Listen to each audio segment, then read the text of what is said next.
Left jab, uppercut, leave you laid out on the floor. Try to duck and roll, hit and miss, now you counting stars. Should've practiced more, should've hit the mask, get out there more. Saying that you're the best, you gotta show me son. Actions over words, baby boy, is you real or what? Talking way too much, world come. Back sports, talking way too much, world come. Back sports, talking way too much, world come. Back sports,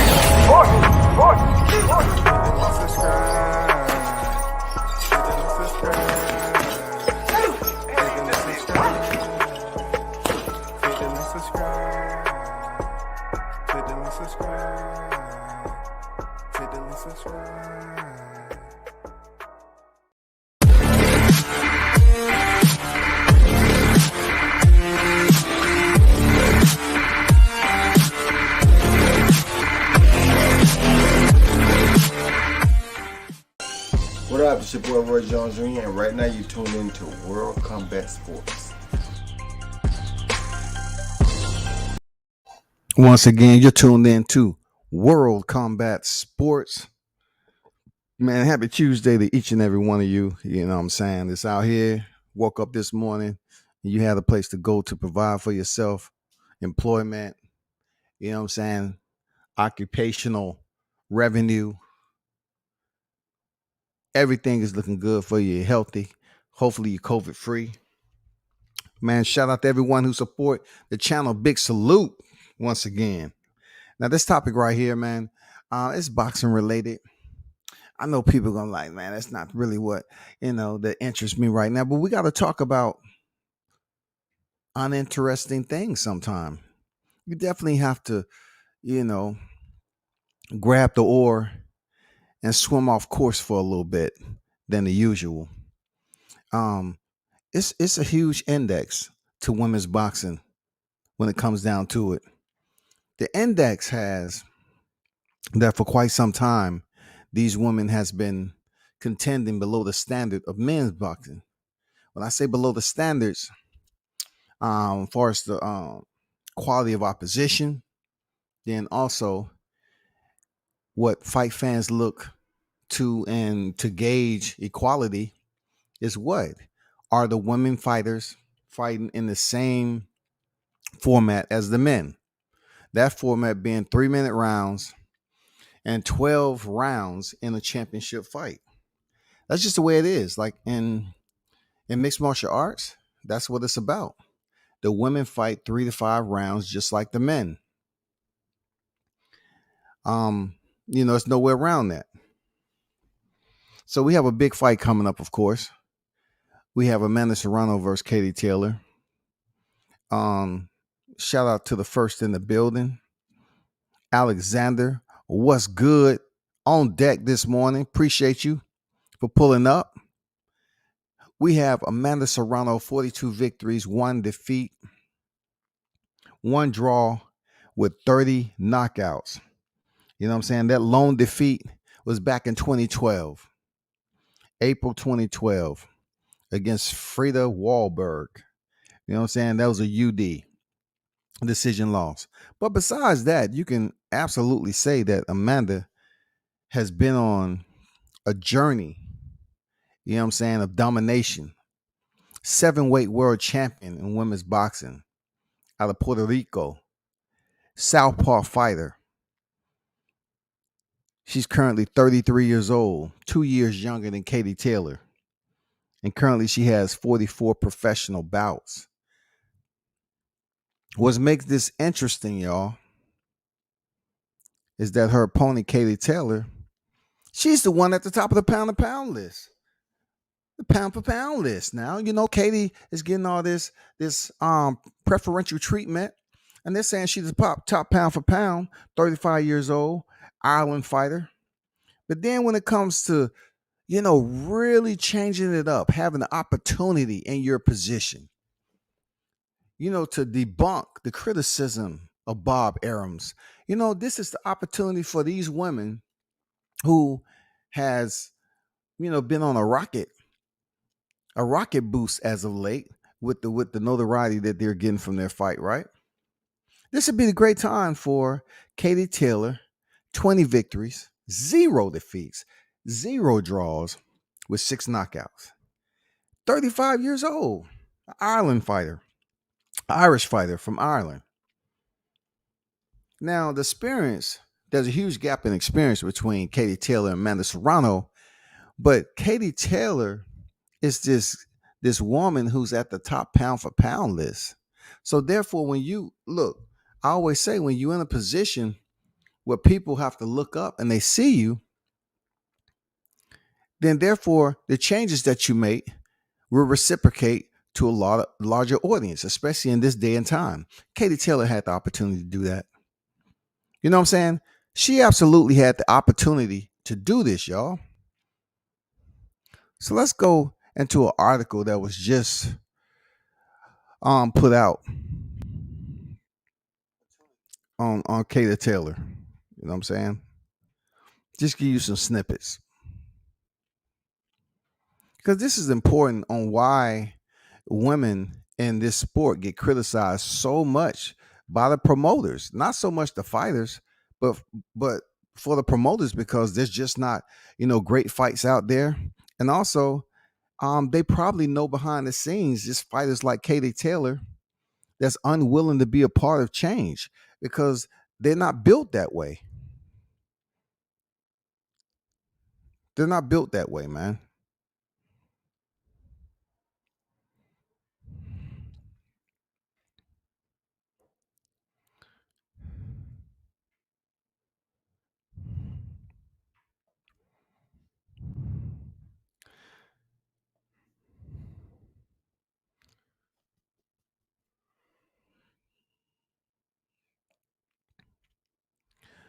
So I took a snippet, and if you look on my YouTube channel, you'll see it at the bottom in the details. It said, I said, if you want to make change, we should make it on the platform we have right now, the DAZN. We're making headlines. We're talking. We're getting interest. This is about equality, and we should make the change right now. So, Katie, you up for it? 12 3-minute rounds, Taylor said. 12 3-minute rounds, Serrano reiterated. Let's do it like the men. Taylor responded, I don't think it would be a huge difference to the event. It's already iconic as it is. Why would you say that? Once again, Taylor responded, I don't think it would make a huge difference to the event. It's already iconic as it is. Then it goes on to say, later in the presser, Serrano alluding to the recent unflattering comments on women's boxing made by promoter Bob Arum. Doubled down on her insistence for pushing for increased minutes. If we want to get people to notice us and not get these promoters to talk badly about women, I think we need to take a stand, Serrano said. I agree with that. All the way. 360, I agree with it. It goes on to say that prompted Taylor to respond, I think we're making a stand the way we're fighting each other in the first place. The best fight, the best. This fight is actually even more important than we realize. Not only are we breaking the ceiling with female purses, but we actually changing perceptions.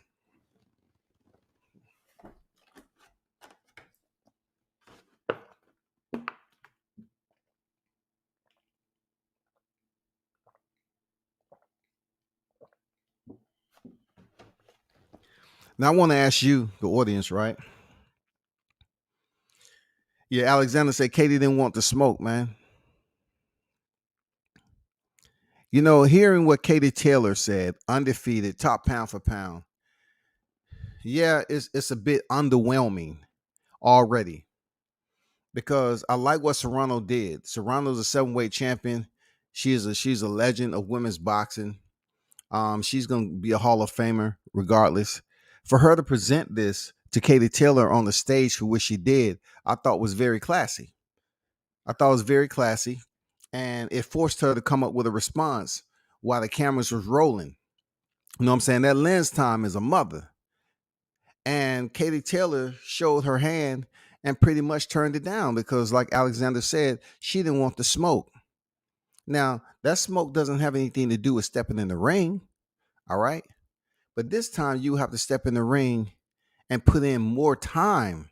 You have to jump outside a commonality that you've been used to fighting with. And that is 2-minute rounds. We all know just when the action is starting, the round is ending for the women. So what this would have did was forced, a heavier puncher like Amanda Serrano to have more time to work her magic on Katie Taylor, which that's what a lot of people saying. They feel that, Amanda Serrano would have had more time to break Katie Taylor down early in the fight.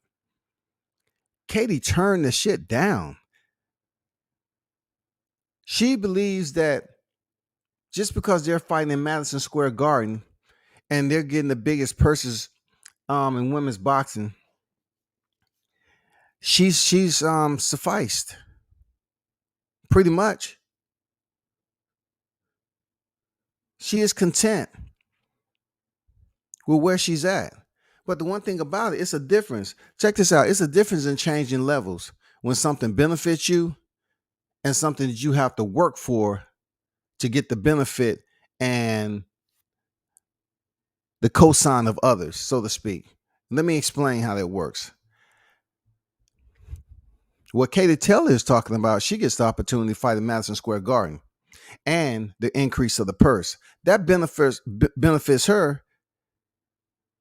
Also, it doesn't really disrupt her rhythm with just stepping in there as a boxer. She's stepping to the ropes in Madison Square Garden on the biggest platform, and she's being able to make good money doing it. All right? But where she doesn't want the smoke is another 60 seconds per round changes a lot, especially if you have a woman like Katie Taylor that's very, very comfortable fighting 2-minute rounds. She's very comfortable fighting 10 rounds. 10 2-minute rounds, Katie Taylor is very comfortable with. Katie Taylor, in her mind and of heart of hearts, right? I believe Taylor believes that she might get stopped. She might get stopped with the 2-minute rounds, but at least she has shorter time per round to kind of finesse her way. And if she's in trouble, try to make it to the bell. But with the 3-minute round, you're doing something that demands and challenges your physical being. You know what I'm saying? Your physical durability. And that's what women need. They need a fight that's on paper is linking up with the men's boxing. Okay. And we might be able to see that with Savannah Marshall and Carissa, right? We might be able to see that. But for Katie Taylor, her confidence isn't there. Somebody that's on the top pound for pound list that should have an L on her record already. She isn't confident, y'all. She's definitely not confident about going 3-minute rounds and 12 rounds in a championship fight. And that's why they criticize the women's boxers. You have thinkers like Katie Taylor that isn't really concerned about change because she's on her way out the door. She don't give a damn. It's just amazing. 35 years old for what little she's done in the sport. She's sitting the top pound for pound list. That's how desperate women's boxing is. I don't know. But what's more concerning to me is I definitely want to hear some of the bigger names speak on the response that she gave. I want to hear Carissa speak on Katie Taylor. I know one time that's her girl. They pretty good friends or whatever. But this would have been huge. This would have been everything we look for in women's boxing. Real talk. Outside of Carissa being in the ring, we have two big names that's stepping into Madison Square Garden with the biggest paycheck of their lives. Then you have the opportunity to revise the format for the audience, to give us something refreshing, new. You have that opportunity to be the pioneers of that. Once again, Katie Taylor, Amanda Serrano has the opportunity to be the pioneers of that in this era, this day and time. And they choose, not they. Katie Taylor chooses to stay disconnected from making that change. That's very disappointing, because as much as women are dogged out in the sport of boxing and they're making pennies, this would have been an opportune time to change and take it to another level. You know how you always hear motivational speakers talking about changing levels? You have to want it as bad as you want to breathe. It's time to hunt. Well, shit. Not for little kitty cats. That guy was talking about lions. I think of this perspective, you're talking about a kitty cat. You got a lion in the man of Serrano, a lion, a lioness, right? And then you have a little purring kitty cat. It's a difference. It's a difference. Katie doesn't want something that's going to be physically demanding on a situation that she's not sure, she's not confident that she's able to undertake a physical demand such as adding 60 seconds onto each round. Call it for what it is, people. Overrated. Call it for what it is. She's not confident, y'all. Already she's in there with the beast. And look, Katie Taylor know the ass whooping's coming. She just don't want to be in there too long. Her mind, I think Katie's mind is saying, damn, 12 rounds, 3 minutes apiece. I'm done. Some people's mind has to be set. Like the barometer has to be set just right for the temperature for them to even prepare to go into battle. Some people say, man, I know what I got to do. Shit, I don't need to sit up here and overthink this shit. I know what I need to do. Let's go. I feel good. I'm ready. I'm confident. And some people like Taylor, she probably thinks so far and she's like, oh my God. She started going into anxiety attacks. I don't think I can goddamn go 3 rounds. 12-round fight with Amanda Serrano. That's just something that's crucial. I'm gonna get knocked out. I think you might get knocked out. I think you might get knocked out with 10 rounds, 2 minutes apiece. But on paper, you have the opportunity to be the pioneer. Your fight is not until April.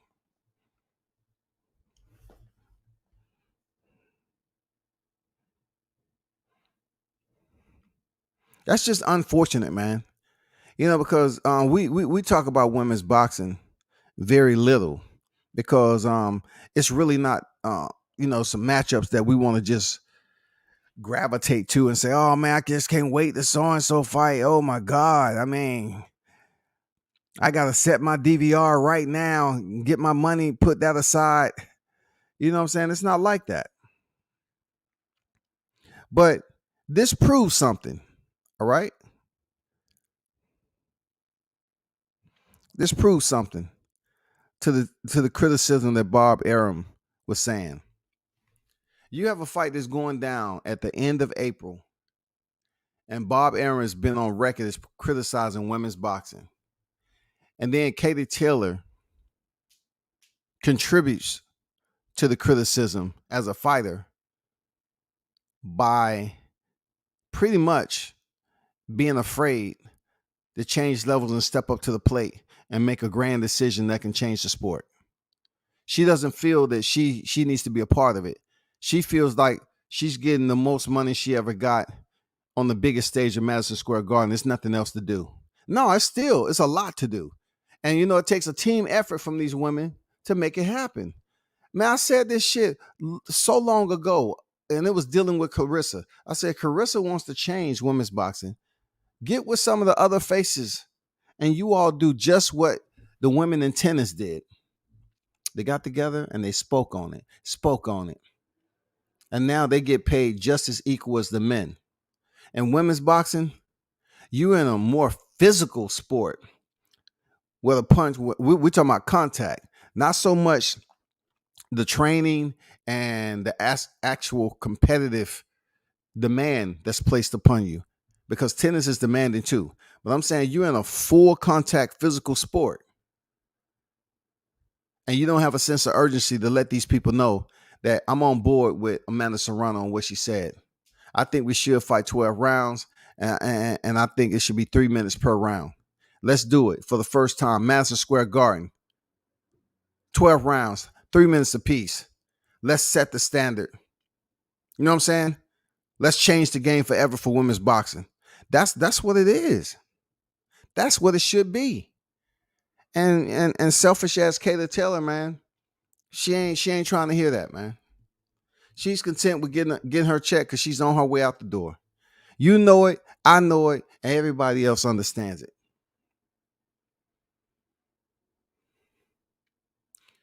But I'll tell you this, I don't think Amanda Serrano is going to stop right here. I think she's going to go in here and blast through Katie Taylor and maybe, I don't know, man. Like I said before, it's not that many opponents out there for Amanda Serrano to get this much exposure. But let's just say she doesn't have the opportunity to step on a stage like Madison Square Garden for a second straight time after she blasts through Katie Taylor, right? After she step on Katie Taylor. She still has the opportunity to be the first woman. Or, like I said earlier, if Carissa Shields somehow, some way puts that in the clause to go up to 3 minute rounds, she may be the first woman to do it. Either way it goes, once it's done, it's done. It should be really transparent to the boxing audience. You know what I'm saying? If the women fighters don't overthink it, and you know their somewhat circadian rhythm has them in the thought process where I'm used to 2 minute rounds. Oh man, 2 minutes approaching. No, you got to think of it as if, let me train like you do. You spar more than 2 minute rounds. Let me take this just like the guys. The guys fight 3 minute rounds, and some of them fight some of them spar 4 minute rounds in sparring or more, just to build up their endurance for round. So when it comes to the women, they're the same way. They just don't spar 2 minute rounds. Well, I'll take that back. There may be some women out there sparring 2 minute rounds. You know what I'm saying? And getting the fuck out and going to the stool and telling people, I put 12 rounds in. Were they 3 minutes? Nope. You know what I'm saying? So I'll take that back. I'm not sure. But we do need to understand, man, that as boxing fans, we cannot, no way, shape, or form, manage the emotions of these women. They have to get together as team players, as a unit, as a union, and go up here and advocate just like Amanda Serrano did. You have to, bro. It's time. It's now. It's here. I know Amanda wanted to keep it professional. She should have said, well, you know, outside of what I already mentioned about Bob Arum, do you believe within your heart that you want to turn down an opportunity on the grand stage, not to make a change? This is the opportune time. This is perfect for us. She didn't care. Kayla Taylor, you know, it's not a concern of hers. She want to stay comfortable. She want the 2 minute rounds. She don't really care that you know, probably probably the way she's feeling, she don't care that she will be around long enough to even benefit from it. She's 35 years old, going on 36. She feels that she probably won't be fighting long enough to benefit from this. Real talk. She just don't have that confidence level. Amanda Serrano is about that.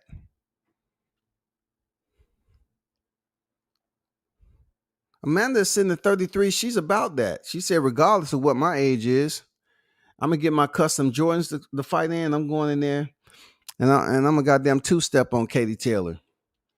And Serrano, you know, just signing with Jake Paul.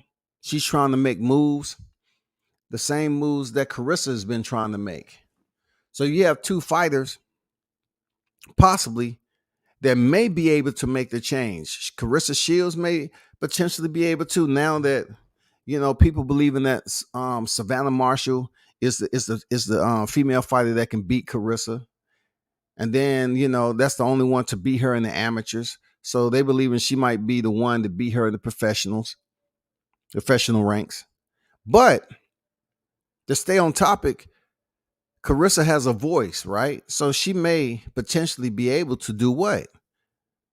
Sway the minds of those who are in charge and checking the boxes. You know what I'm saying? The decision makers, the authoritators in boxing, to change women's rounds to 3 minutes. You know what I'm saying? She may have that, but I don't know, man. I don't know if they respect her enough to allow her to be the first one to do it. She wants to do it, but I don't know if she's going to be the first one to do it. You know what I'm saying? I just look at the Katie Taylor Amanda Serrano fight as the perfect time. Like, this is the absolute perfect time in April to change this shit up, because that's one of the biggest women's fights that's going on right now that people's looking forward to.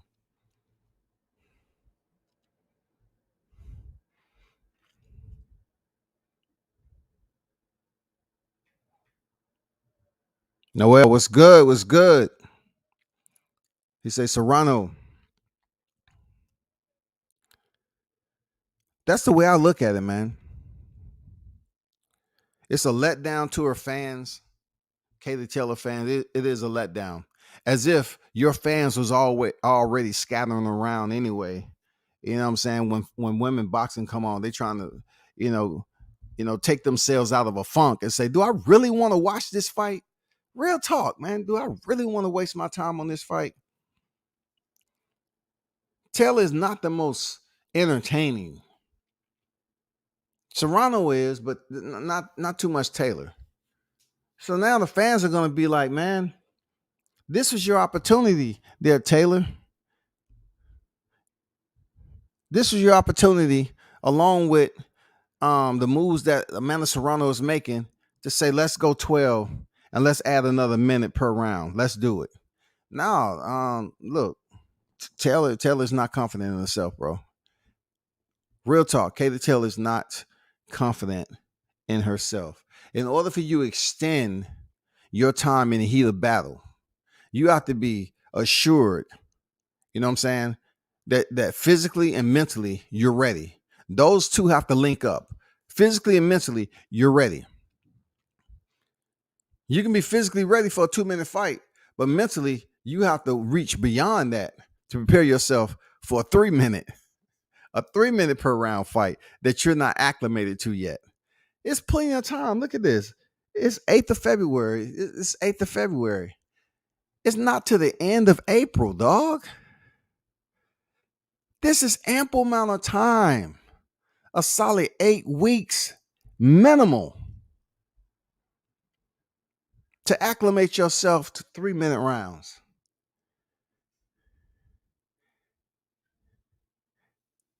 You are a champion. So therefore, you have to look at it this way. You have to still utilize your ring IQ. You have to fight smart. So you don't have to go in there and just all out warfare and out there and get tired because it's a 3-minute and you put yourself in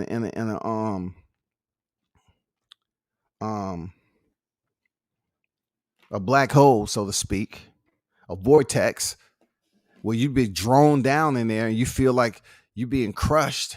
You know what I'm saying? You're just losing your motherfucking mind. I don't know, man. This on the biggest stage and getting all the publicity that's out there, it's a bad look. It's a really bad look because she's at the top of the pound for pound list. That's where leadership has to come into play. Like,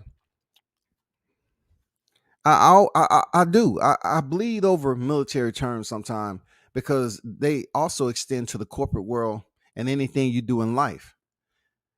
I say leadership because Katie Taylor, someone thought to put her on top pound for pound list. So since you at that highest point, you're part of that pound for pound hierarchy, do us a favor. Take a full advantage of people looking at you at the tip and say, you know what? since I'm here, I want to speak up about something. Amanda Serrano mentioned this. I mentioned it. Whatever. I think women's boxing, as much as we've been going through, from what we perceive and what we understand, being underpaid, we know comparable to the man, we're underpaid. So I think it's an opportunity right now to strike the clock and change the time, along with the pay that we're getting and the stage that we're contending on, to increase the rounds to 3 minutes. And for a championship fight, let's do 12 rounds like the men. I remember when the guys in the male Marines, we had to run 3 miles on our physical fitness test. The women had to run 1.5 miles. So when we was running up to the 1.5 mile point, it was a lot of women that was beating us to the 1.5 mile point, because they knew that's all they had to do. It was easy work. But when they changed the laws, and I mean the regulations and the rules, the women had to run 3 miles just like the men. So that shit went out the window. That getting to the halfway mark before we do, nah, done, over. Now you have to blend in, because you have now the thought process of running the entire 3 miles. That's the only thing, women's boxing have to, they have to put that in perspective. You're athletes at the highest level. You just have to project, you have to sit up there and calibrate your thought process. You already competing at the highest level. Just do the calibration, train for it, put yourself through a whole different regime. Build up the intensity to properly prepare you for 3-minute rounds. You're not going to get all this high pay still fighting 10 rounds in the championship and 2 minutes per round there, Katie Taylor.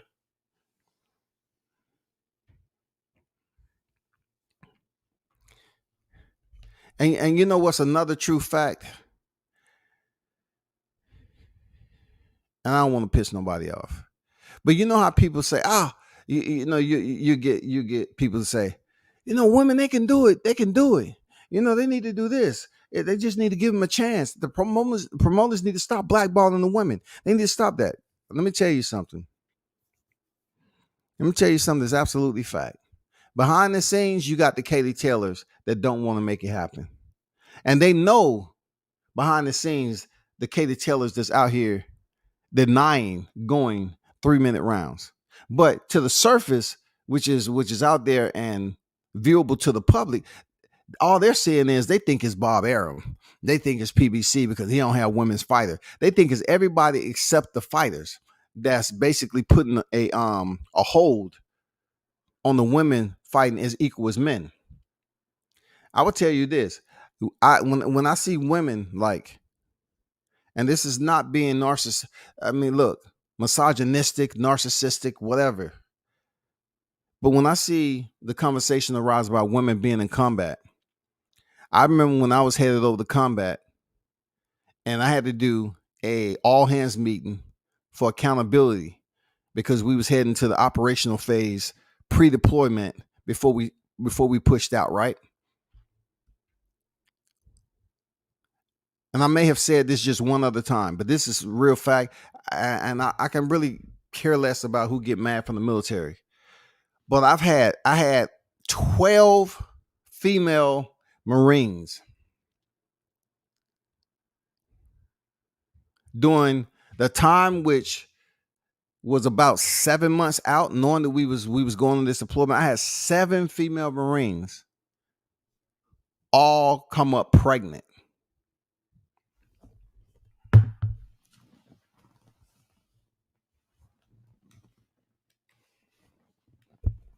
$12, y'all. They had the doctor's notes. They had everything. They wasn't trying to go over the combat. But yet you hear these females. I remember I saw a special on TV on Veterans Day, and all these women, we're in combat with this. It is some women that's in certain units that go into combat. But also there's a huge group of women that know they have that one out. Listen, y'all. They have that one out with getting pregnant. And when they changed the law that they changed the rule in the Marine Corps, if you get pregnant, if a woman get pregnant for that time, boom, she goes all through the gestation period, has her baby, and then she's non-deployable for a year after that, after she has her baby. So that takes that woman out of deployment for a good 2 years plus. You see what I'm talking about? So people can say all what they want. You know, they can get on here and say, yeah, you know, hey, I want to go to combat, this, that, and the other. But they don't want to. And then when it comes to boxing, you know, they think Bob Arum is criticizing the women just for fun because he's 90 years old. No, you have women like Katie Taylor that probably talk bad about going 3 minutes per round, and she's comfortable where it's at. And that probably has to do with her lack of confidence and physical ability to fight 3-minute rounds and be competitive as a champion. But I think Amanda Serrano is going to erase all that shit. She's going to erase all of it. Trap Media on deck. What's good? Let me get to some of these comments in here.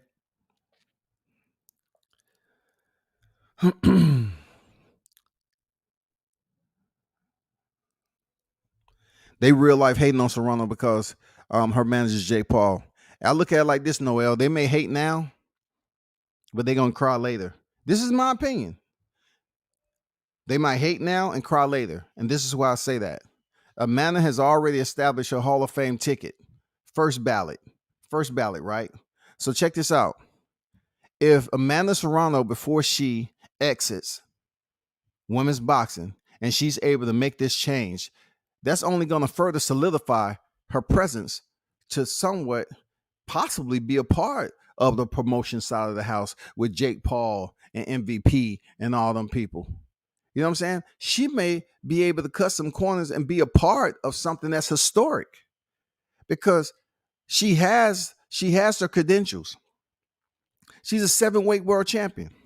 So if she's able to go in here, collect these belts, also have another fight where she's able to change the rules for the rounds and the minutes per round, it'll be huge for Serrano. So they'll laugh now, they'll cry later.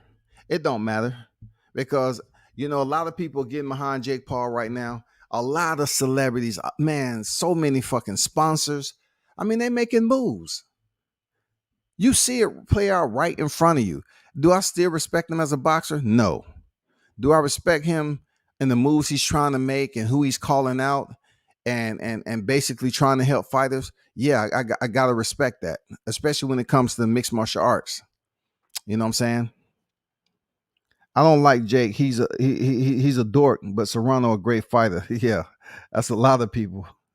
I call them the Goopal brothers, man, but they making moves, dog. Trap Media say they need to take the headgear off the women in the Olympics as well, like the men. True. I mean, you know, just think about what Trap Media just said. Taking the headgear off a woman. What is different from a woman's brain housing than a man's brain housing? What's the difference between their cranial placement and our cranial placement? Aren't our brains all born at a specific weight?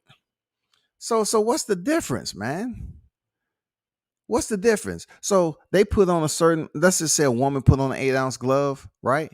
It's much more dangerous because it's a woman, but yet we say that women have less power than men. So you're trying to say not only do they possess less power than men, but they possess less brain tissue than we do too. You know what I'm saying? I mean, it has to stop. The babysitting has to fucking stop. You know why? I've been around combat sports long enough, and I watched mixed martial arts long enough, Muay Thai long enough, and this is bullshit. It's bullshit. It's women over there in mixed martial arts fight with 4-ounce freaking gloves, man. 4-ounce gloves. They go 5 minutes, 5 rounds for a total of 25 minutes in a championship fight. You know how much it takes for somebody to get through a 5-minute round in a big ass cage? The women are fighting the same as the men. So when it comes to boxing, why all the, oh man, you know what I'm saying? Make sure that headgear has fresh padding in it. You know what I'm saying? We want nothing but brand new headgear. You know what I'm saying? With that new innovative cushion to it. Then at one point in time, they say headgear causes more CTE damage with a boxer wearing it than without it.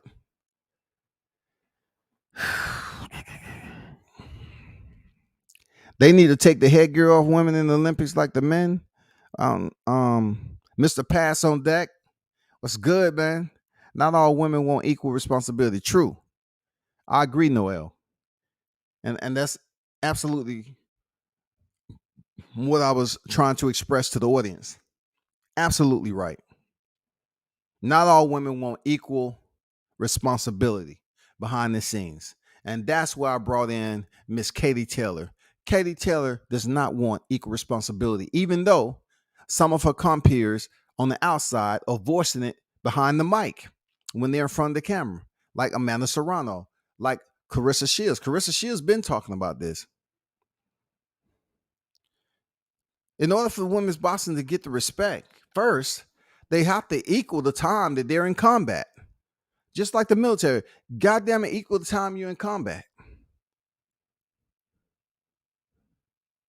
Second of all, we need to think more so out the box, Miss Taylor.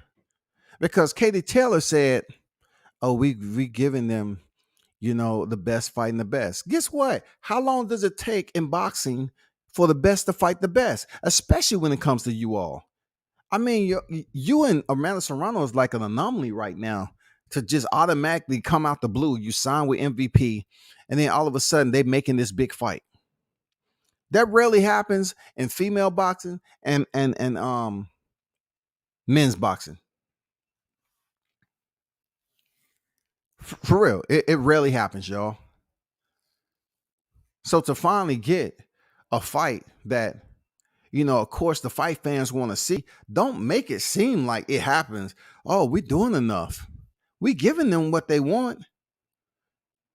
You don't think so? We're fighting at MSG, we're getting a good paycheck, and also the best fighting the best. No, that's not enough. Because when you scale the requirements that's on the men's side and the women's side, women are fighting below the scaling requirements of the men. It has to be equal terms and then work on equal pay.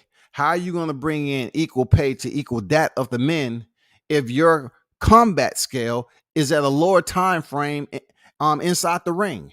You have to first equal that. You have to mirror the 3 minutes per round and 12 rounds per championship. You have to make that happen. It is mandatory. That's just the basis. That's just a start. And once that get established and we start seeing females compete on that level, then guess what? They might start to consider you and take you serious enough to say, hey, let's start looking at the pay a little bit. But this is a male dominated sport. They're not going to give women the honor of getting paid close to the men and doing less time. That ain't happening.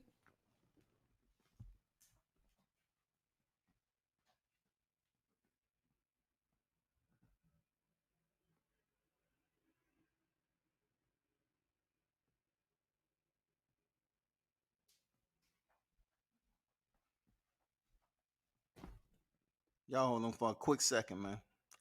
I'll take this right quick.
Yeah, we back. We back.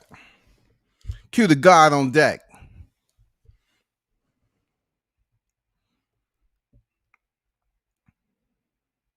Noel mentions that that's why UFC women fighters are more successful than women's boxing. And, you know, I have to agree. Being that I cover mixed martial arts too, the fights are more exciting. The basically remediated matchups that they have, where you may see the top tier women fight each other on a regularity. That is very, very important. And you know what it does is get fans used to seeing these top names fight the top names. And that happens. Dana White and Sean Shelby makes that shit happen in UFC. Scott Coker and his matchmaker, same thing.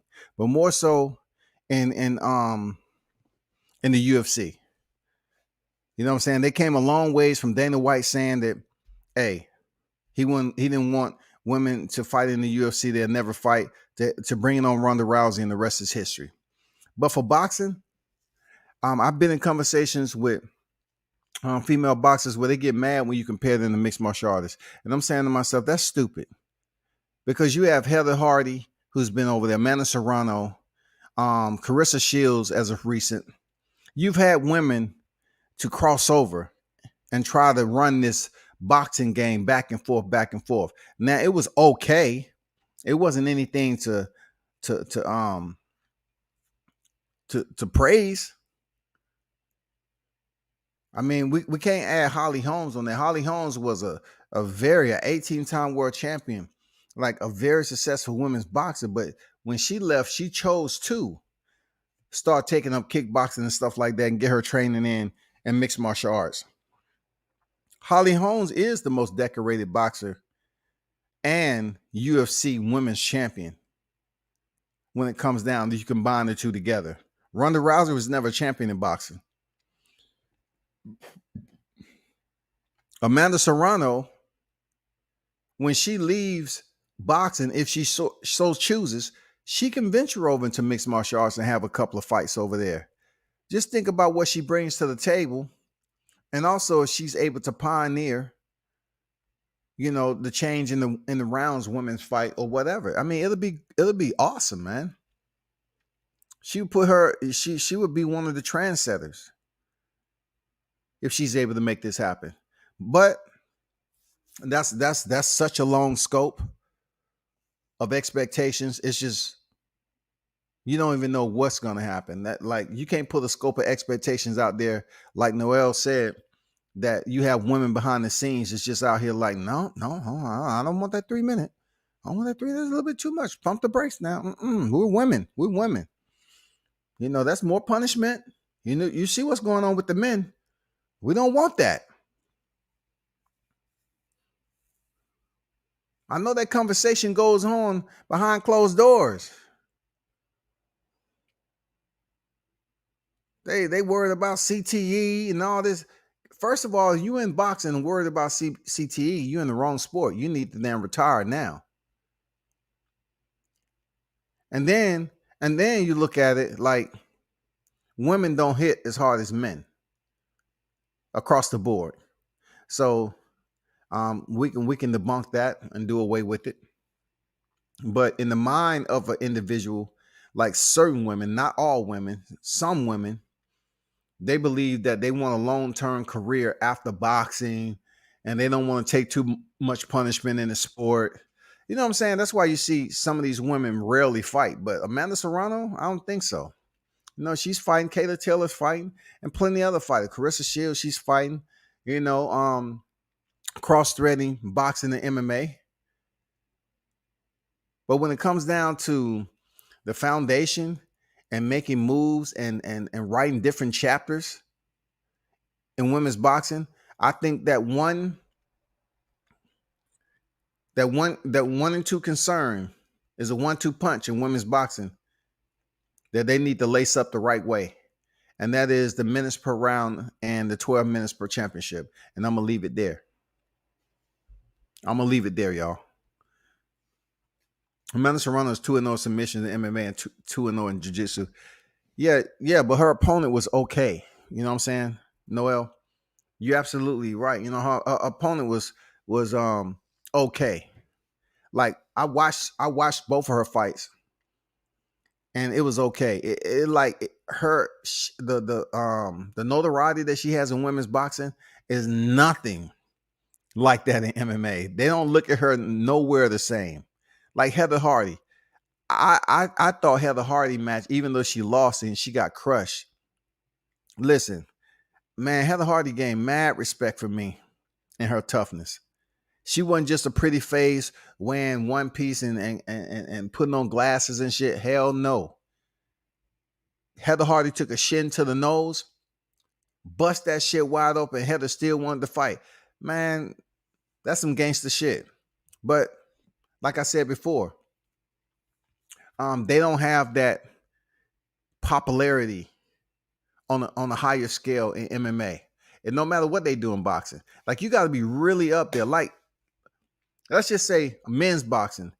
Yeah, they would get more notoriety because people want to see a boxer come over to the cage and you know, and see can they handle the kicks, the wrestling, the takedown defense, the grappling, the clinch. It's a different type of clinch from mixed martial arts to boxing. It's there. It's there. Like a lot of people, when they saw Floyd Mayweather, I say, man, look at Floyd up here playing with the people's emotions again. He comes in there with MMA fight gear on, no shoes, no shirt, and come in the cage like he's stepping in the cage. Floyd is the ultimate salesman. I know damn well he wasn't gonna bring those legs into the cage. You know, with his feeding time, when you got a whole bunch of lions inside the cage and they smell that raw meat, man, them mixed martial artists would have been, man, they couldn't wait to get in the arena. Floyd is fighting tonight in the cage? What? Listen, man, it might have been a Nancy Kerrigan, Tanya Harding type incident before he even stepped in the cage. It probably would have been a mixed martial artist went in there and kicked the shit out of Floyd just because he was in the damn building.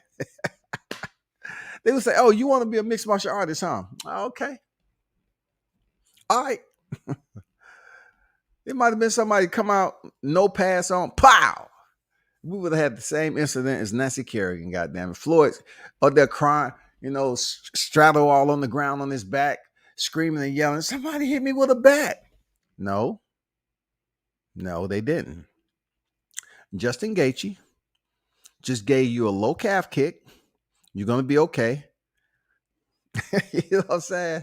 Douglas Lima just kick you in the thigh just a little bit. You're gonna be okay, man. It'll be detrimental, dog, for real.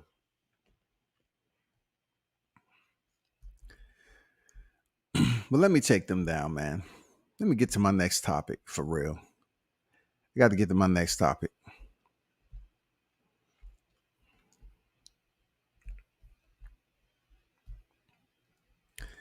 I'm telling you, Noel, they would have did him like that. They would have did Floyd dirty. Like, man, you would have had fighters running up, kicking him, and goddamn disappearing. Floyd would have been talking about, "Dana, I'm suing you, Dana. Somebody hit me with a bat. They hit me with a steel pipe." No. That was actually kicks. We don't know who did it. We're trying to get the video. We don't know who did it, but you'll be okay. We just put some ice on it. And we brought the spray that they use in football. We're going to spray some of that on there. You'll be okay, Floyd. Stop whining. You're still going to fight tonight, right? Oh, man, that shit would have been hilarious, dog. Okay, next on the agenda, man. I have to speak on this, right? Oh, without going into a tirade.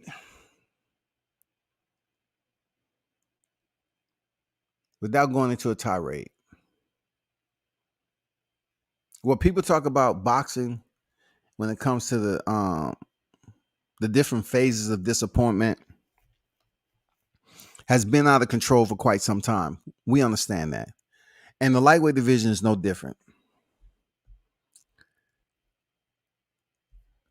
So let's get down to some of you favorite fighters.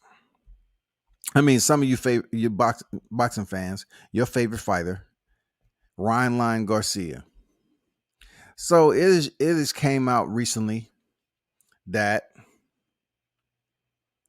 a conversation was had with Luda Bella and Robert Garcia.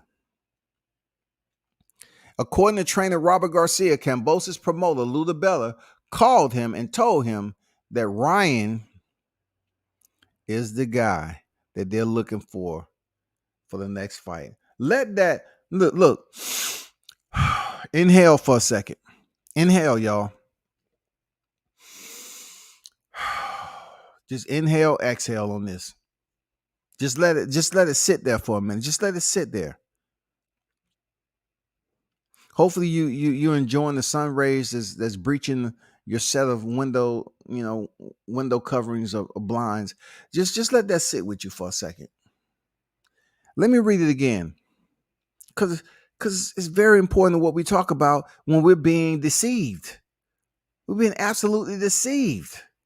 And look, and if Luda Bella is calling Robert Garcia, which he meant to get in contact with Diaz, this is behind the scenes shit that we talk about that's very, very disturbing. According to trainer Robert Garcia, Kambosos promoter Luda Bella called him and told him that Ryan Garcia is the guy that they're looking for the next fight. Now, I was going to do this on a totally different live, but no. I just want that two sentences to sit with you a little bit.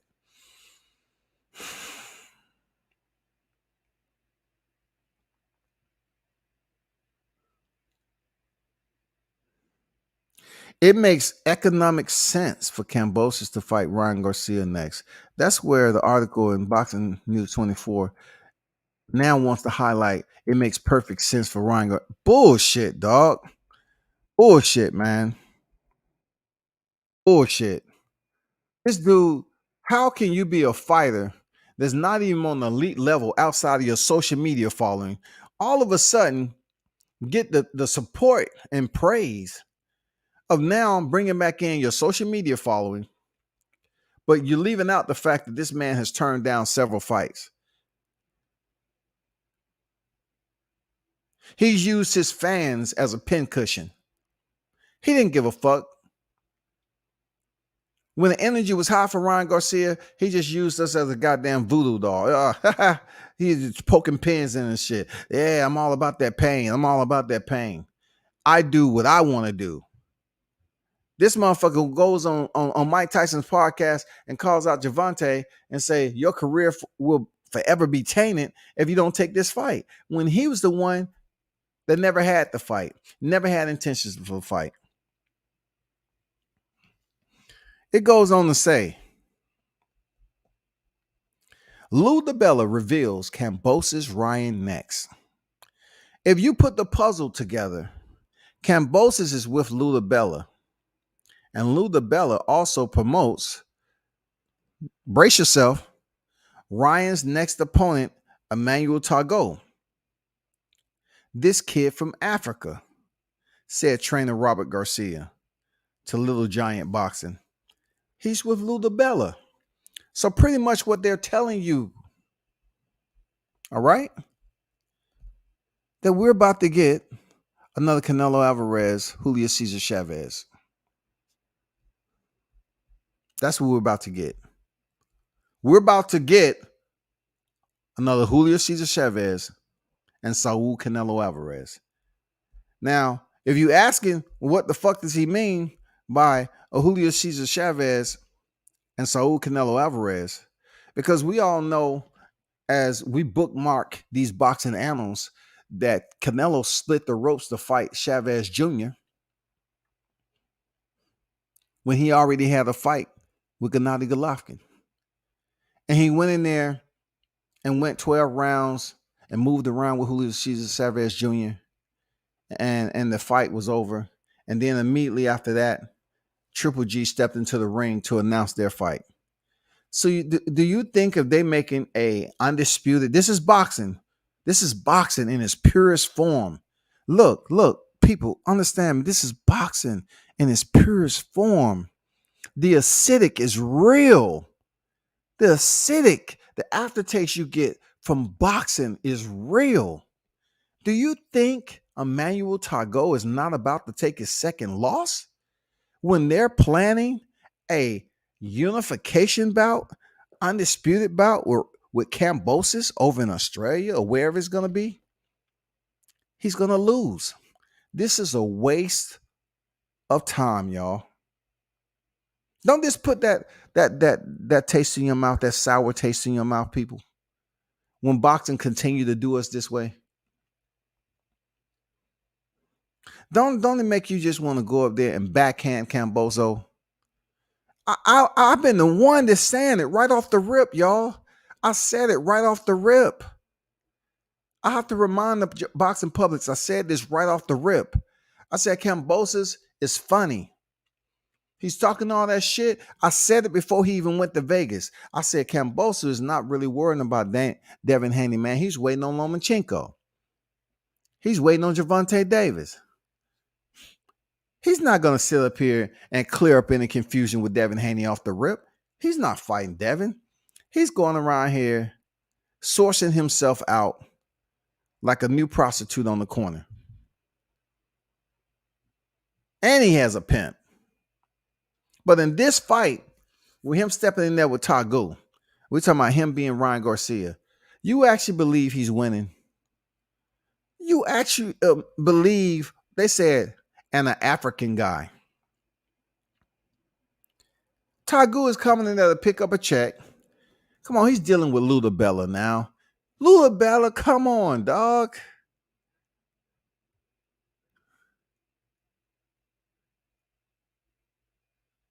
Luda Bella is attempting to broker Tagoe and Kambosos to fight the same denominator in Ryan Garcia, and you're trying to tell me I'm supposed to brainstorm on who's the higher appraisal of the fighters? Ryan Garcia is.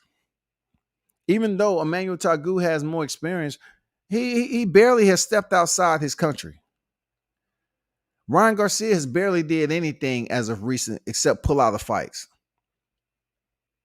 But yet, during his pull-out process, he still has 2 kids. So I guess he really... Anyway, I'm going to leave that alone. But check this out. Why give us Tagoe when it's already written? We have enough predetermined fights that's already written. Why give us Tagoe and it's already written? Boxing sucks when you do this shit. It sucks when you have a division like the lightweight that is now, this is what's about to happen.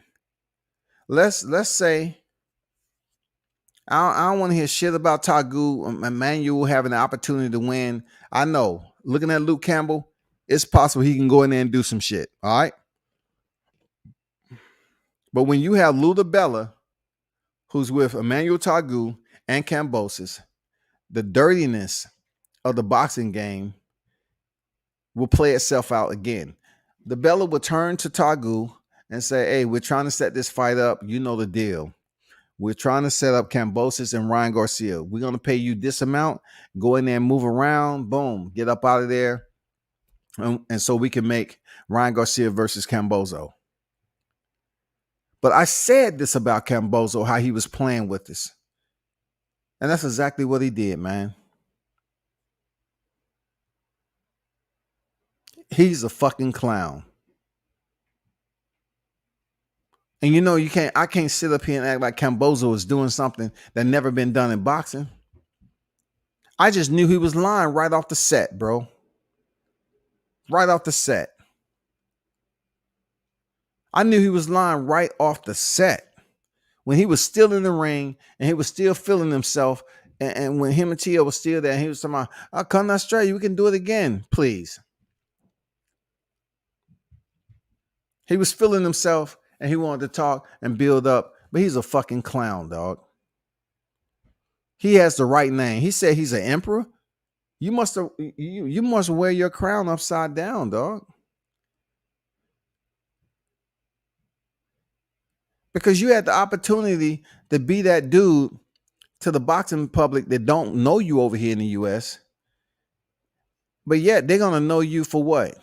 Not owning up to your words, not being having a little bit of integrity, not understanding that you are in a sport where the boxing fans are always disappointed and served up the dish that we did not order. We did not order the dish. That's how boxing serves the fans. And who was looking for you to step in here and face Ryan Garcia? Because guess what? Let's just say Ryan Garcia beats George Kambosos, man.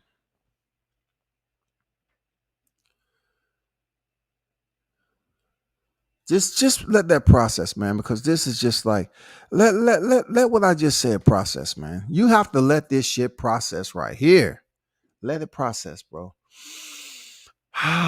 Inhale, exhale, find your center, breathe. Imagine Ryan Garcia is the undisputed lightweight champion.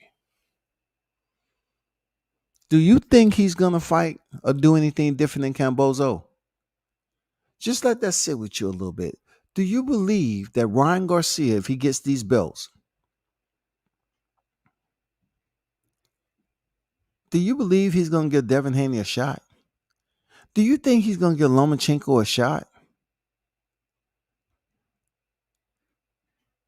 Those belts would be held hostage. They will be a prisoner of Garcia for quite some time. You want to talk about making videos and goddamn doing press tours and talking about how he went through mental health. Can y'all see the picture I'm painting? Can y'all see that shit? He went through mental health. He had a time when he just had to gather himself, but that time alone really strengthened and built up his self-confidence because he didn't have no self-confidence. And, you know, I just felt like I was in a world all by myself. But now, when I made the decision to return to the sport, I fought a tough competitor in Emmanuel Targot. Very, very tough. And then out of nowhere, I found out I was, I spoke with my guy, Luda Belli. He told me I was facing the champion. I couldn't pass that up. He said I'll be facing George Kambosos. I couldn't pass that up. And now look at me.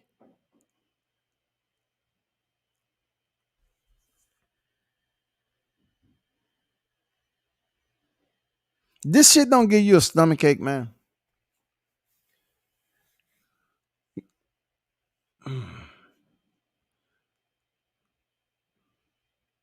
On your Tuesday, man, I know it's like going on 1100, right?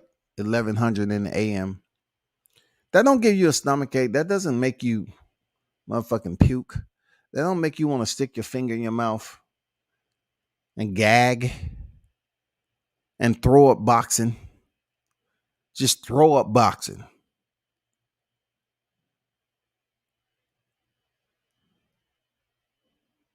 It just seems like every time we consume something that's dealing with boxing, it gives you a stomach ailment.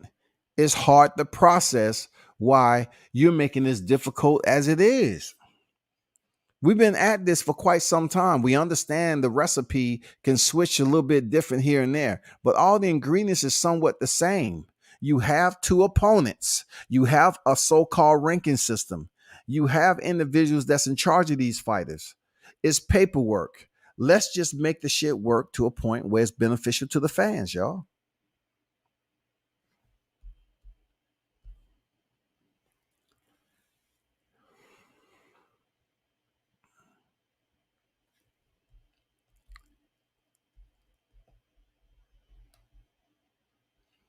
No one wants to fight at lightweight. That's cap.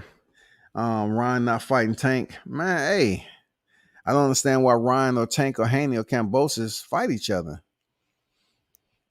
This is what boxing does all the time. Puppetize the audience. They pretty much, it's rumor mill out there that Ryan may come back and fight Tank. We know that shit ain't happening. And then Kambosos might fight, thinking about fighting Tank, which is I mean, in reality, you know what I'm saying? You know, that's almost like Pulp Fiction. You know, I can't take that serious. That's like a sci-fi movie. I can't take that serious, right? But what I can believe is that when they say this, Lou DeBella revealed Cambosa's rhyme next. If you're not the puzzle, if you put the puzzle together, Cambosa is with Lou DeBella, and Lou DeBella also promotes Ryan's next opponent, Emmanuel Tago. This kid from Africa, said trainer Robert Garcia to Little John Boxing. He's with Lou DeBella. So maybe Team Cambozo, did look something, did work something out with Golden Boy for a fight with Ryan Garcia. Maybe. We'll do this first, and then we'll do a big fight. I'm pretty sure that is probably the direction they're looking at. All the behind the scenes talk and all this other bullshit. It goes on to say, Lou DeBella is my friend, and he called me thinking I was Robert Diaz. Once again, Lou DeBella is my friend, and he called me thinking I was Robert Diaz, Golden Boy executive. He spilled the beans. I'm not going to say that. I'm not going to say what he told me, but he told me something like that. So they are working on something together. I listened to everything. I didn't tell him that I wasn't Robert Diaz of Golden Boy, said Robert Garcia. Then a few days later, he DeBella called me with somebody else on the line. It was somebody big. They're like, hey, Robert Diaz, this and that. I'm like, this is happening again? Lou, who are you trying to call? You're not Robert Diaz? No, I'm Robert Garcia. Oh, shit. We're trying to call Robert Diaz. Well, you already called me a week ago and told me the whole thing. You told me everything. It was a funny conversation, but it's big things, honestly. I think it's huge for Cambozo to get a Ryan Garcia fight because he'll get a lot of money. It'll be a huge, it'll be huge, but I think Ryan Garcia beats him. Look, Cambozo beats Teofimo Lopez, but just like Teofimo beat Loma on a bad day, I don't think Teofimo beats Loma again. Cambozo beat Teofimo on a bad day. I don't think he beats him again. Cambosos was never a big name before he beat Teofimo, said Garcia. He was never a top prospect, somebody everybody was talking about, signed to a huge promoter. I'm not disrespecting Lou DeBella. I love you, Lou. I love Lou DeBella. He's my friend, but Cambozo, was never signed to a big promoter. And he was always fighting on small cards that Lou DeBella would put him in. Did you catch that? But Cambosos was never signed to a big promoter, and he was always fighting on small little cards that Lou DeBella was putting him in. He about spots because Lou DeBella doesn't even promote that much anymore. So Cambozo was never a big name, a big star. This fight with Teofimo made him a star. I just think it was a bad night that Teofimo had. It was a perfect storm. I'm happy for Cambozo because he's getting a huge payday now. He got a huge payday against Teofimo, and now he's going to get an even bigger payday. Cambozo's got a perfect night against Teofimo. I think Ryan beats him. Look, no disrespect to Cambozo, but Ryan is just too fast and strong. Man, he's fast and strong. I think he knocks him out. They never expect these type of paydays for Cambozo, and now he's there. So take advantage of it. Enjoy it. Invest your money. But yourself a nice house. Buy yourself a nice house and invest your money. Do right with your money. Take advantage of it because Cambozo hit the jackpot, said Robert Garcia. That's where we at right now, people. You know what I'm saying? That is where we at once more, man. Jesus. We're about to live in a world where Ryan is a unified champ. You know what? That's why I had to tell my audience just process that shit, because I believe if Ryan Garcia is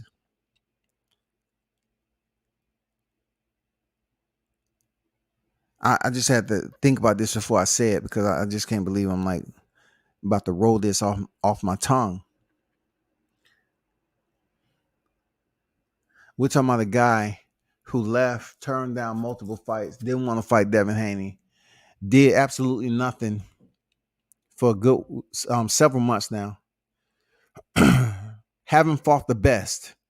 Look, hasn't fought the best. And even when he returns, if indeed he fights Emmanuel Targo, he won't be the best.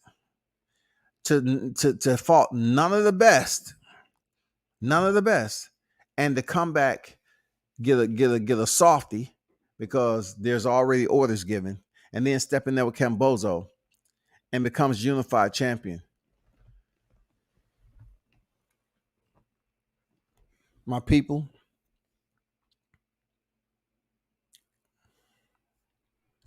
I've told people to protest before, nothing happened.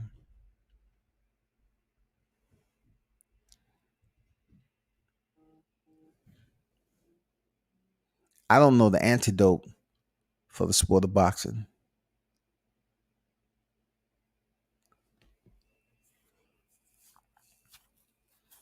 When I hear news like this,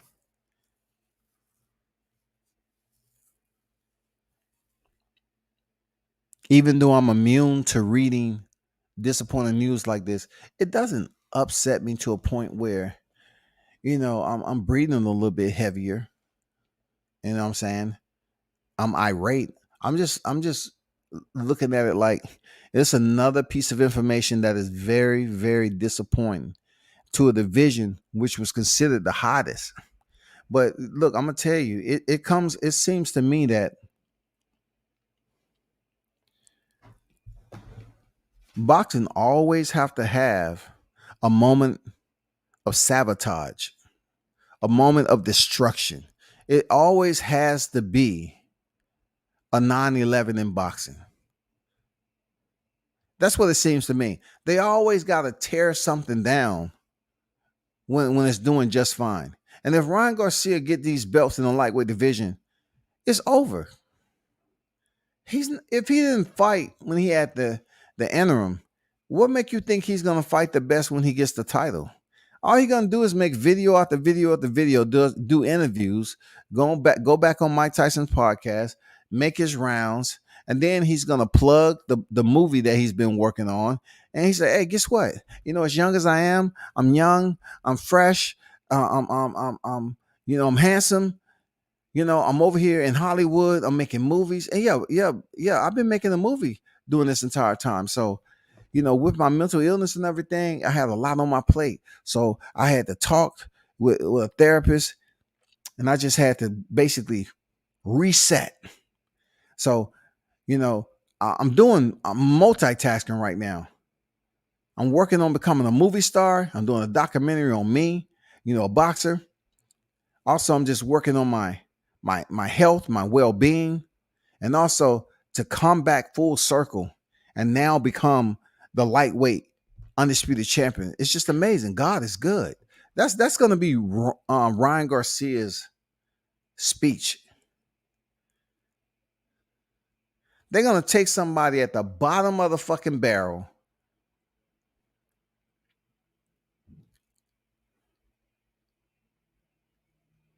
send him all the way to the top without no work. And you think shit like this don't exist in boxing. That shit fucks people up. That shit'll fuck you up. It don't fuck you up. If Ryan Garcia is indeed that guy that did absolutely nothing in the division and still made it to the top, I can't put that jacket on Teofimo Lopez because he fought Nakatani, Comey, then Lomachenko. So I can't put that shit on him, but I can put it on Ryan Garcia. Oh, absolutely, I can put it on Ryan Garcia because it was bogus as fuck him stepping in there with Luke Campbell and getting hurt, and then Luke just backing up and cowering down like he never damn seen a boxing ring in his life. Like Ryan was this giant. You talking about a guy who withstood Lomachenko, y'all, from a knockdown and made it to the final bell. But yet he gets stopped by Ryan Garcia. Okay. He's reloaded. This is bullshit, y'all. King Mitch on deck, man. I see you. What's good?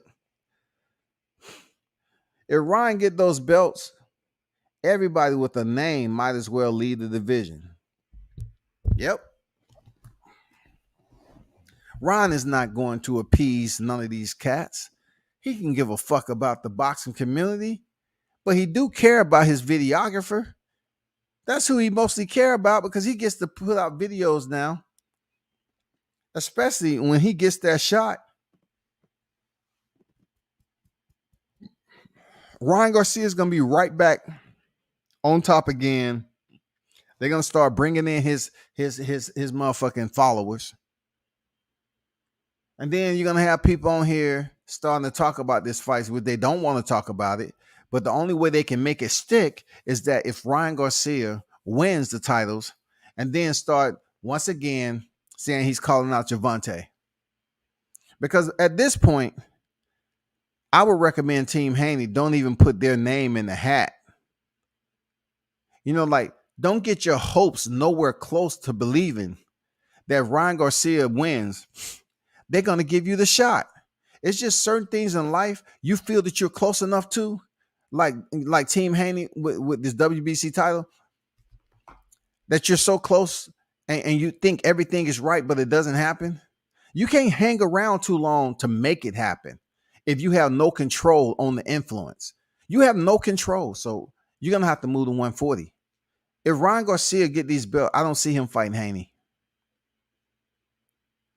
So it'll just be a waste of time unless they really not urgently trying to move up to 140.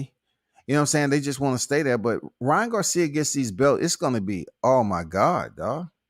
This is going to be the biggest soap opera. This is going to be the absolute biggest soap opera, dog. This guy would have did absolutely nothing to get the belts.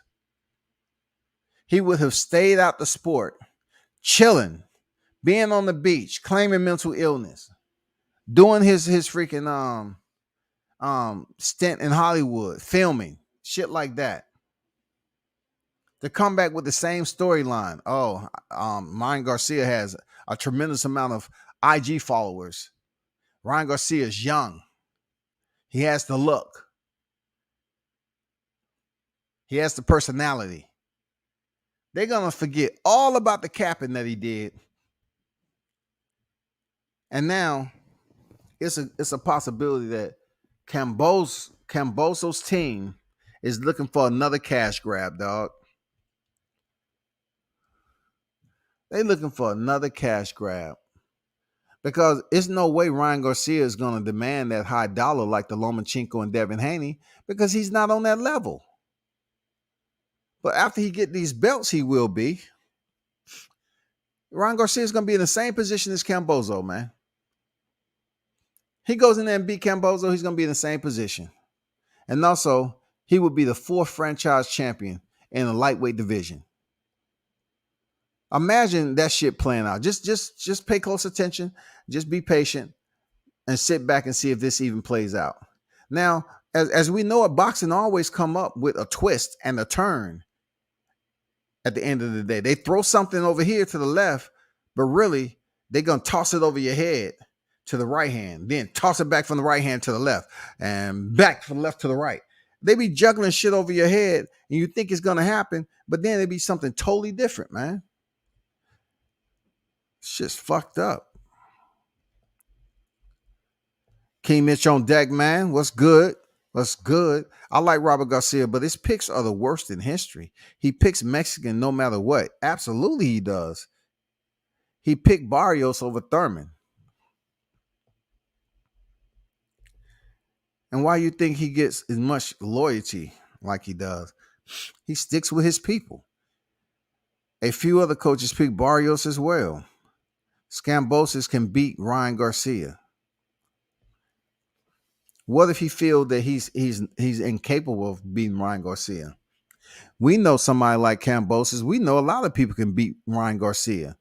or it's just the fact of giving him the shot.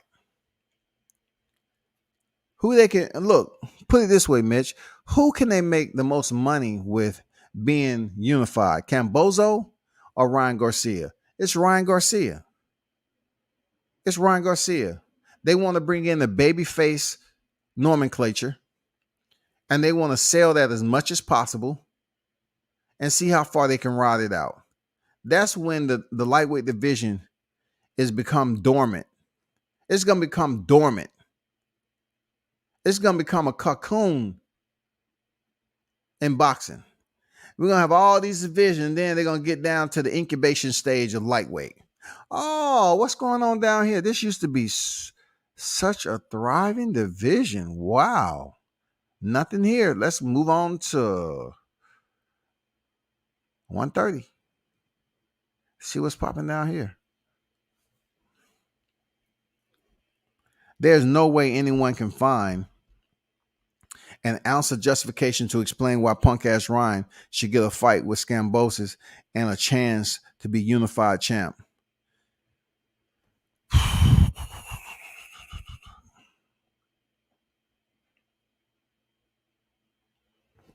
I say the same thing, man. But also I know what subject I'm talking about. I know what the subject matter is about. Boxing. Boxing is a system. And we just don't have the resources to know everything that goes internally to the sport. So shit like this, all planned, you know what I'm saying? All the clever sneakiness behind the scene, the conversations that we're not privy to, all this shit plays a role in boxing. And then when something like this comes out on the surface,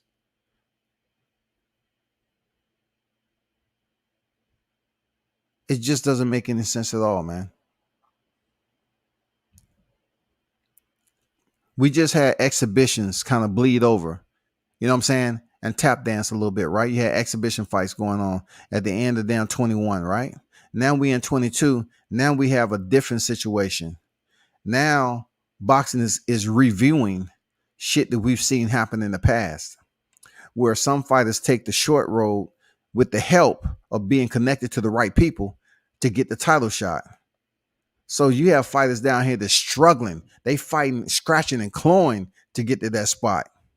And then you have certain fighters that really, they enter the building through a different door. Just like on fight night. You have the fans that come in through one entrance, and you have the VIP that come in through another entrance, and then you have the fighters that come in through their entrance.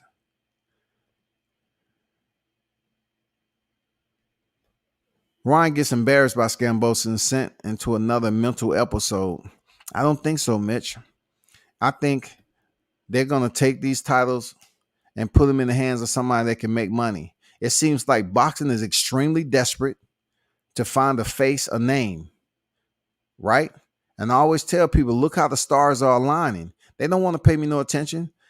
You know how many amateur fight cards I've been to see how many Mexican fighters are down there? Do you know how many amateur cards I went through and saw how many Mexican referees are in there? There's a lot of Mexican fighters on the amateur level. One Latino fighter, whenever he wants to be Latino, right? It's going to be Teofimo. I told you they're building him up too. Then you have Ryan Garcia. If this indeed plays out the way they're talking about here in the media, he's going to be another one. Who can you see as a black fighter that's going to be provided that opportunity to be the next grand star? We say Shakur Stevenson, but he's not being pushed. What sponsorships does he have? You know, like, yeah, we're happy he getting Oscar Valdez, but what else after that? Let's just say we look at Shakur Stevenson and Cool Boy Steph. All they have is titles that they're fighting for, right? But are they being pushed into the limelight as Teofimo Lopez and potentially Ryan Garcia? The answer is no. The answer is no.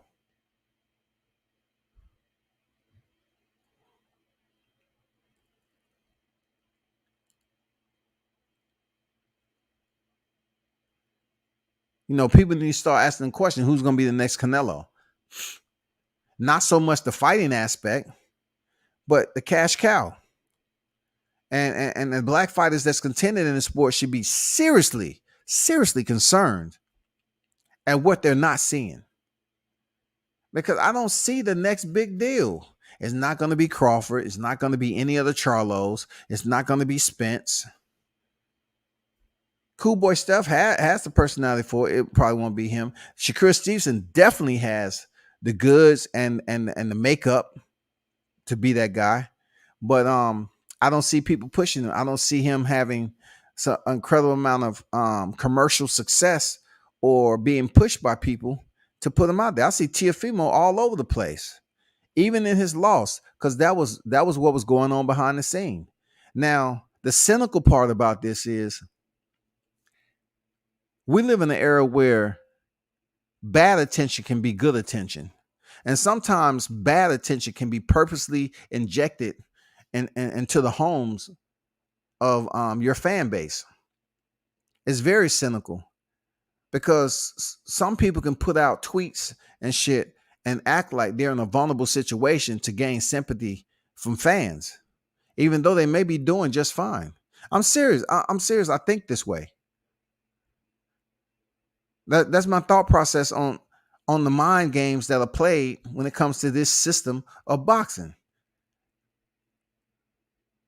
If you don't have fans that's tuning in to you, and you're just coming off a bad loss, right? And you're in the process of transitioning, what better way to, put out certain information to basically do a recovery period?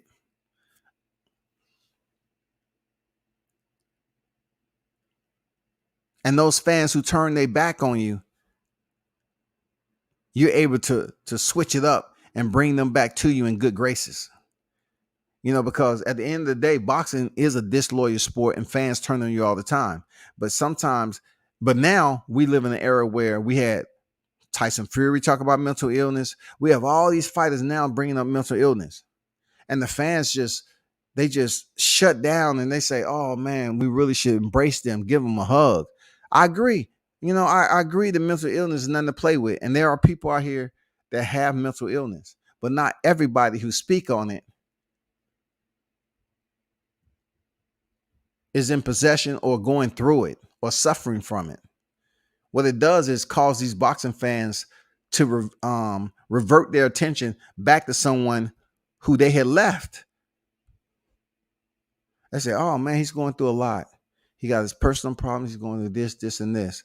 But yet you look at the videos, he's in this country doing this. He's doing this sponsorship. He's doing that commercial. He's doing this, and this. A lot more fighters is using mental illness as an arrow right now. I'm not being insensitive. I'm just telling you what my observation is. Black fight fans should be very concerned in what you're looking at. We have people on here that's going into a full blown out warfare over two black fighters in the sport. First, it was Deontay Wilder of this era, and then now it's Crawford and Spence. No one's having this much energy about the Charlo brothers because there's a detachment, but there's a connection enough with the welterweight division on Crawford and Spence. Take them out. You're talking about two brothers who are on the pound for pound list. Remove them. Who are we talking about on that level? Who? They're not even talking about Gervonta Davis like this.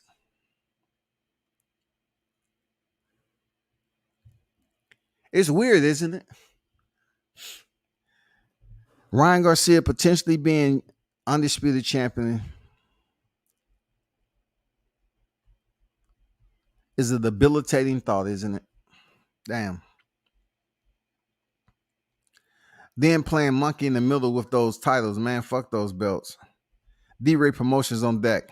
That's what I say, man. Like, listen, we can say F the belts all we want, right? But we're not the ones with them. We're not stepping in there to compete for them, nor are they calling our phone trying to say, hey, just wanted to know, we got a fight coming up with these belts. Ryan Garcia needs an opponent. What? What's your weight like right now? Man, my shit like 235, 240, nigga. Well, sorry, we was calling you up, man. We just trying to find a random opponent for Ryan Garcia outside of the top contenders in the lightweight division.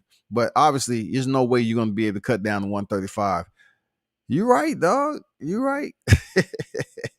How much was the paycheck, though? You know what I'm saying? Damn, this shit is a state of delirium, man.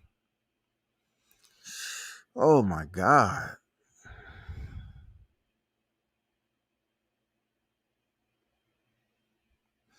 I don't know. This is just incredible how boxing, we in the second month of 2022, and all we've had is puppet master type media. That's it. All we have is puppet master type media.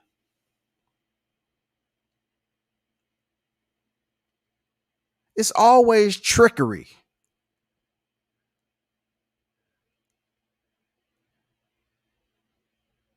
How can someone even make a phone call, right? And speak to Robert Garcia and continue on with the conversation without identifying who you're speaking with? Do I believe that shit 100%? Hell no.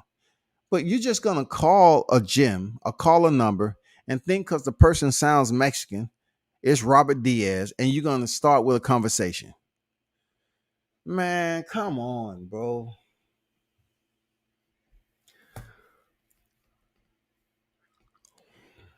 I mean, let me ask y'all, do y'all get this shit, though?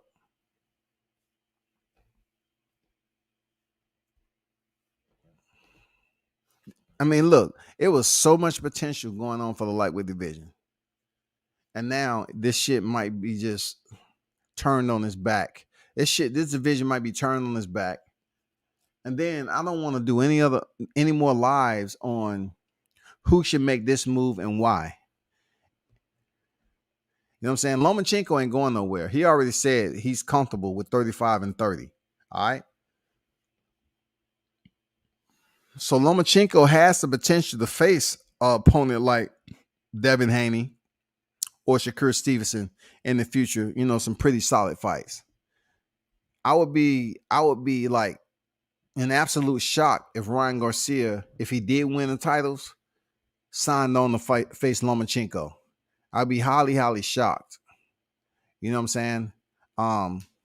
That he would make a tough decision like that. Being that Lomachenko seems like he's going to be there for the next 4 or 5 years. As for the other competitors in the lightweight division, like Devin Haney, I keep it 100 that if he's able to get the fight with Lomachenko, cool. If not, I don't see anybody else that's worth fighting unless it's Gervonta Davis. And that fight seems like it's not going to happen. So move on up to 140. Get the fuck up out of that division. Because the longer you stay there, the more games that they're going to play. And you're going to be on that board too. You're going to be a part of the game. Because they're just going to keep you over there. Keep you over there. Hoping, wishing, pleading, begging, pleading, begging. And ain't shit going to happen. So you really need to go to a fresh division and start building up your status quo at 140 with all them other dogs up there. It potentially 140 can be 135. It's very close right now. You got T.O. that's up there, and then Devin Haney is going to be en route whenever he chooses to. I mean, you have some names that's going to be up there now.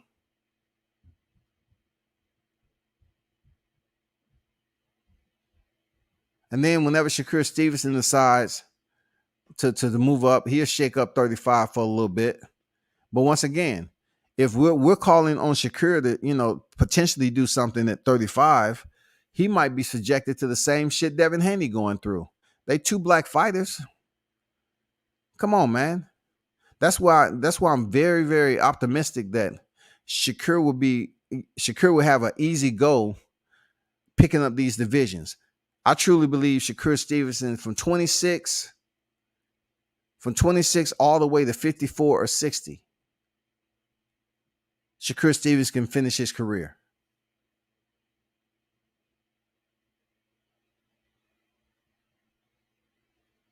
That's like 7 divisions, ain't it? I believe Shakur Stevens can go from, if he stays healthy and everything else and goes, I know it's a long road, but with his age and everything, he's already a 2-weight champion. Go from 26 all the way up to 60.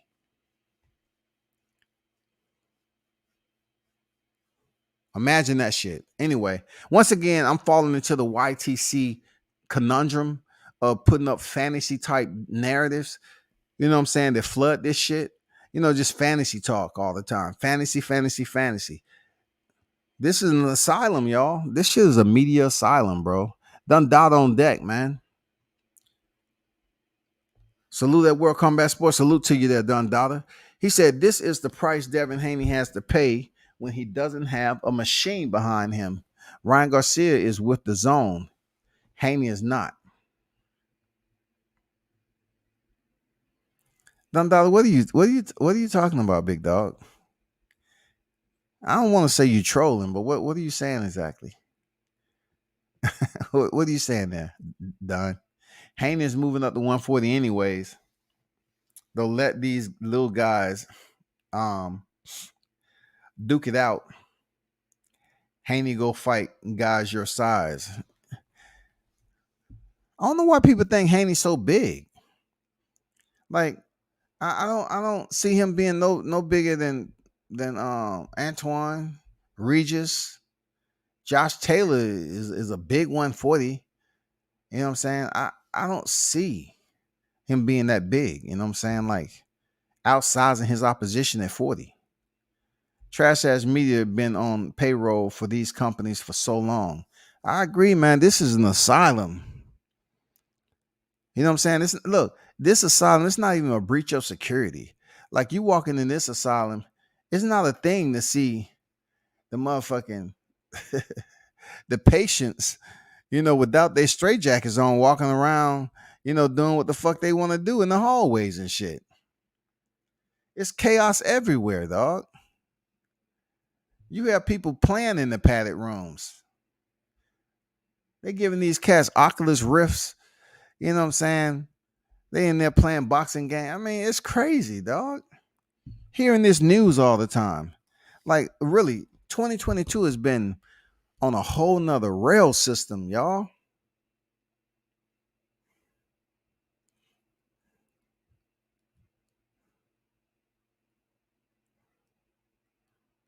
It just seems like the desperation never stops. Like, they gave us Keith Thurman, right? And that's over and done with. People talk about it just a little bit. It's going to die down. It's going to flatten out real quick. And then before that, they gave us Gary Russell and Mark Masayo. That ended unlike what we was expecting. We weren't expecting Gary Russell to hurt or come in injured. But he did, and it played out the way it did. We don't know if Spencer make it to Crawford. I mean, to Udenis Ugas. We surely don't know if we're doubtful that he'll make it to Ugas. We don't know when we'll see the Spence and Crawford fight. So that takes us to April, doesn't it?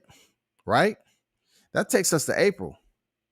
Then in between time, we have Mel Charlo and Brian Castano. Okay, cool. It is what it is. Then, we have Shakur Stevens and Oscar Valdez. Potential, big fights I'm just mentioning. We have Josh Taylor, Jake Catterall.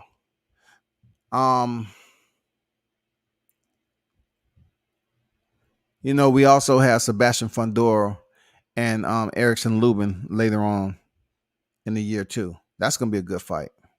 But nothing grand yet. We're looking for the grand rising fight. What is it? What's that fight we're looking for? It's not Canelo Jamal Charlo, but you know what? People are gonna say it anyway. They're gonna say, "Oh man, we're gonna wait for that." Jamal Charlo fight and Canelo Alvarez. That's the only fight. I mean, what other fight is there? There's nothing going on at 60. There's a bunch of bullshit going on at 60. David Benavidez is his next opponent. We don't know. It's not Demetrius Andrade. It's not Caleb Plant. So that's a wash. Who else? Like we said, we have to wait. We have to wait till the 154-pound clear itself up on if Brian Castano or Jermell Charlo is going to be champion. The heavyweight division is just like in a motherfucking creek bed right now, y'all. Dillian White don't want to fight Tyson Fury. It's an 80-20 split. The bullshit. We don't know if Oleksandr Usyk going to fight. The bullshit, dog. Jesus.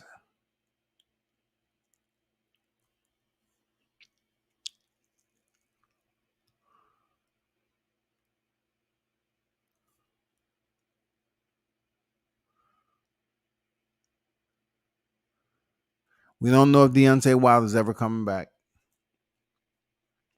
But like I said, and I say again, I don't think Deontay Wilder is going to allow Tyson Fury, of all people, to be the final say-so on his boxing career. I believe inside he is thinking about a return, but it's not really something that's on the priority list at this moment. You know, it's apart, you know, thinking about the money that he has grossed, netted. He should be sitting pretty good. But then turn around, you have to think about him going over to Africa, the pride, the tribesmen, you know, what tribe he's a part of and all that. I mean, you just don't end your life in a professional sport just by saying, I'm cool, I'm content, I'm not worried. No, you have 2 L's on your record, back to back from Tyson Fury. I don't think Deontay Wilder is going to leave it be. I just don't think he's that dude. I don't think he's that dude. Real talk. I don't see it, bro.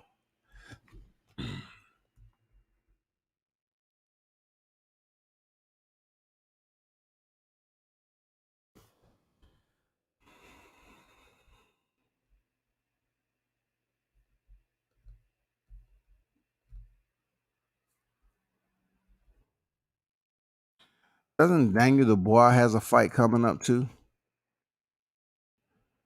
He has a tough fight coming up.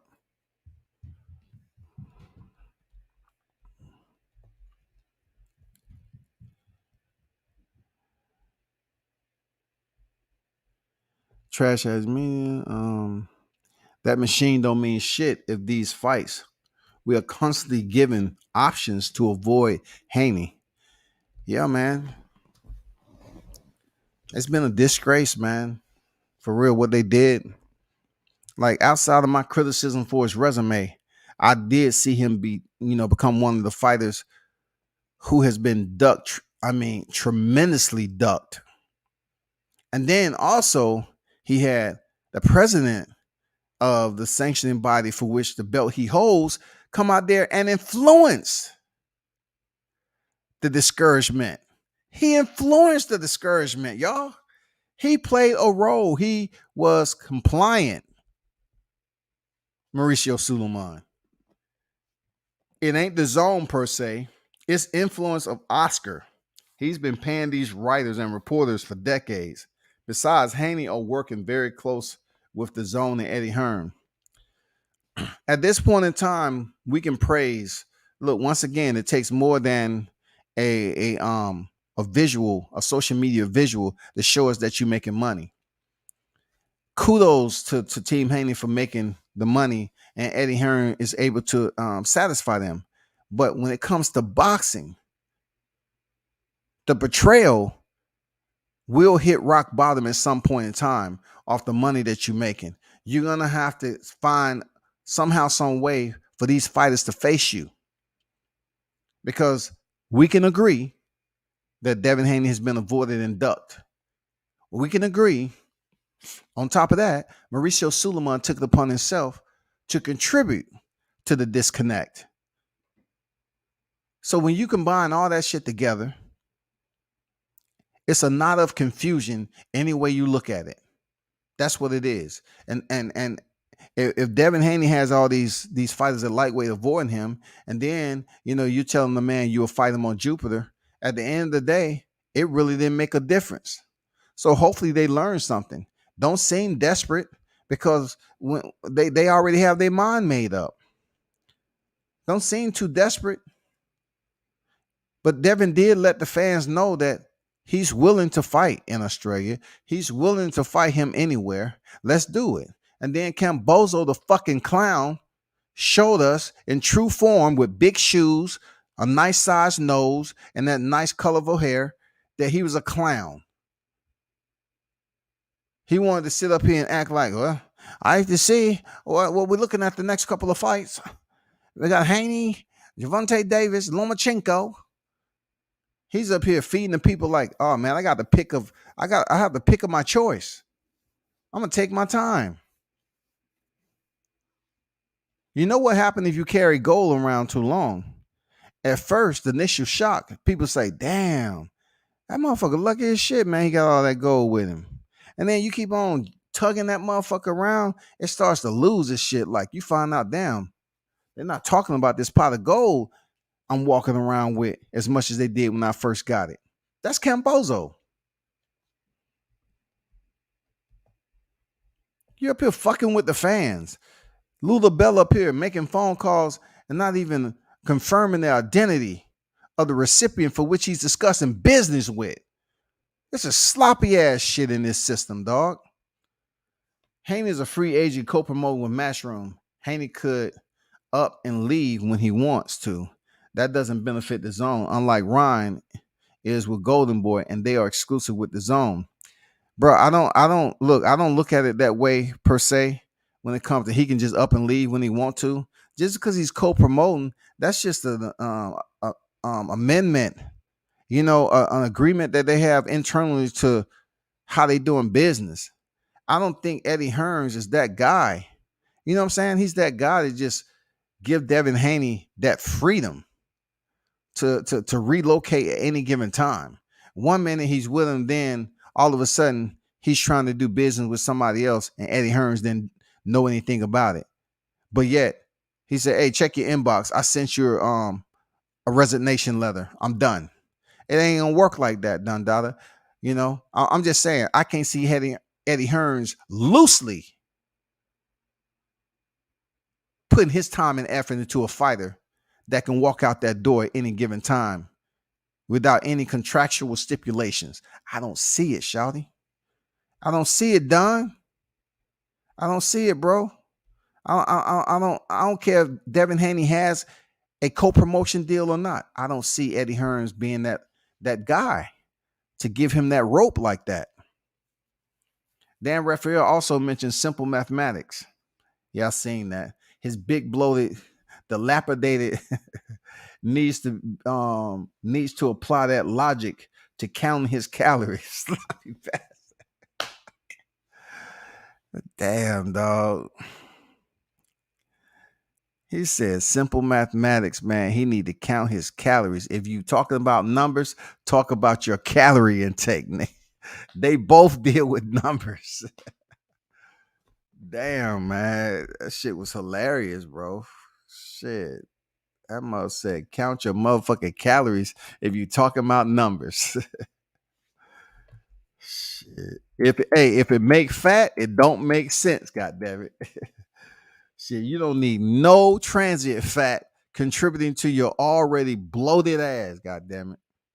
Raphael Funky ass on Twitter defending Oscar De La Hoya for what? Because that's what his check is cut for. I mentioned, I have mentioned previously that how these mainstream media, I found this out firsthand, right? I don't know if I ever told you about my run-in with Ioli. No, Raphael. No, was it Ioli? No, it was Ioli. It was Ioli. Yeah, that's who it was, Ioli. I'm in the media room and shit. and people are starting to filter in. I say, "How you doing?" Ioli, and that motherfucker just looked at me. I said, "What's wrong? You okay?" I mean, I greeted you and I said hello, and then a couple other people from peeked their head up, and then he's like, "Hi," so dry and shit. You know what I'm saying? I say, God damn, dude, I can help you get down to a suitable beach type of physique. You know what I'm saying? It might take me 10 years to get you there, but we can do it because I know you're a comfort eater. See, I could have went in on him, he a comfort eater. He takes shit to the bed when he's cutting the lights off for the night. So when he wakes up during the night, he just have to reach over to the end table. A honey bun, boy. God damn, give me some milk. He got some warm room temperature milk that he took out before he went in. Honey bun and milk and shit. Man, please. Stop being a poor influence, Mitch, for real. Stop talking about calorie intake and shit, dog. Eddie Hearn and Matchroom are putting in 10 times more work for the zone than Golden Girl shower promotions. And that's a big fact. I agree with that. That only makes sense though. That the business sense, that's fact. You know what I'm saying? We can't sit up here and act like we don't hear shit from Oscar De La Hoya and Golden Boy. We can't say that. We hear anything more than that. We don't hear shit really. They know. Look, we know they're operating somewhere, but how much time are they putting in? You know what I'm saying? We know they're operating somewhere. They making something move, but we don't know who. We don't know how long, how much. We know Eddie Hearn's making moves.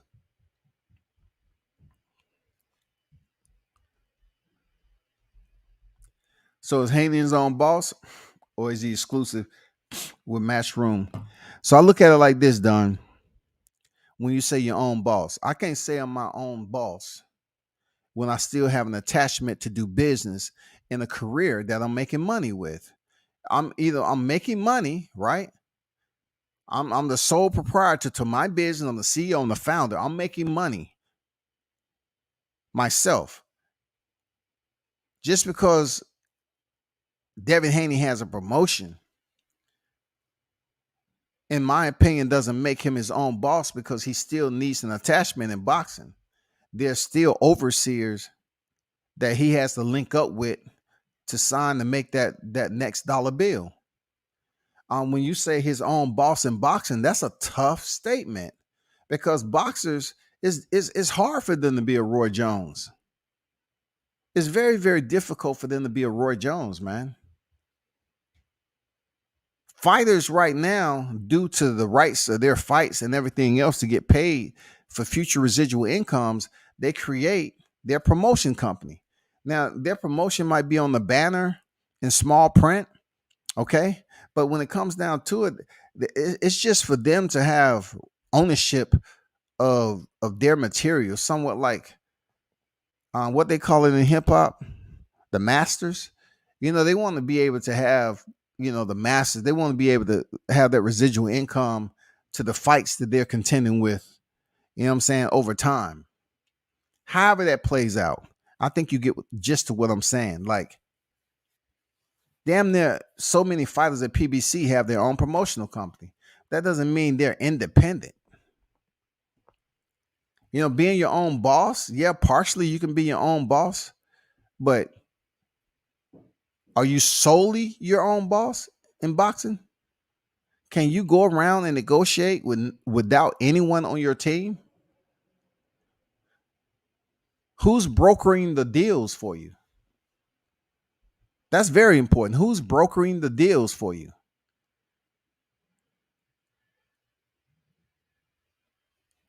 Is the individuals that's brokering the deals for you, are they on your team? As a boss, are you paying those who are brokering deals to get you fights on your team? I mean, that's just a question. I'm not asking you per se. It's just an open-ended question, man. Free Hoover on deck. What's good? WCS salute, bro. Salute to you, Hoover. I believe like you believe. You want cheese on that. Raphael, yeah. Raphael, man. Goddamn counting calories and shit. I don't think, Raphael even give a fuck about calories. But man, to each his own. He do what he do, man. Piss people off and all that shit. But I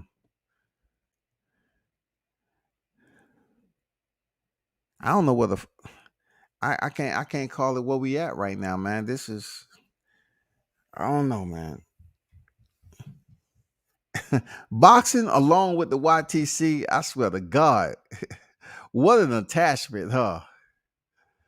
What an attachment, man. I'm talking about. Look, this relationship is almost like an umbilical cord that's been exposed to the element. It's in the rigor mortis stage, y'all.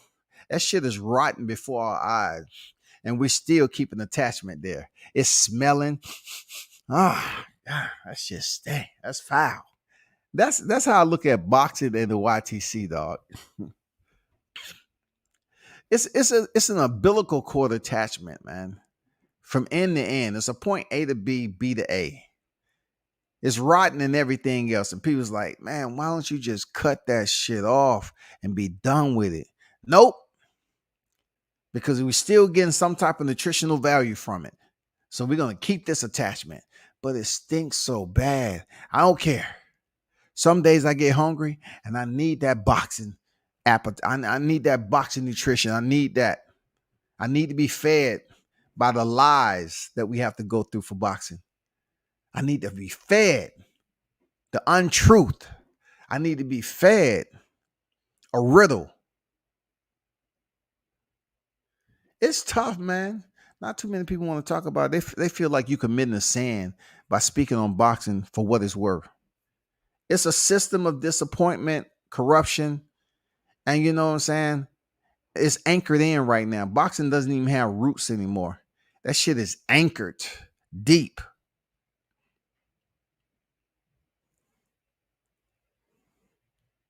There's so many cracks in the foundation, but if you try to pull the post out, you can't find out. It's too deep.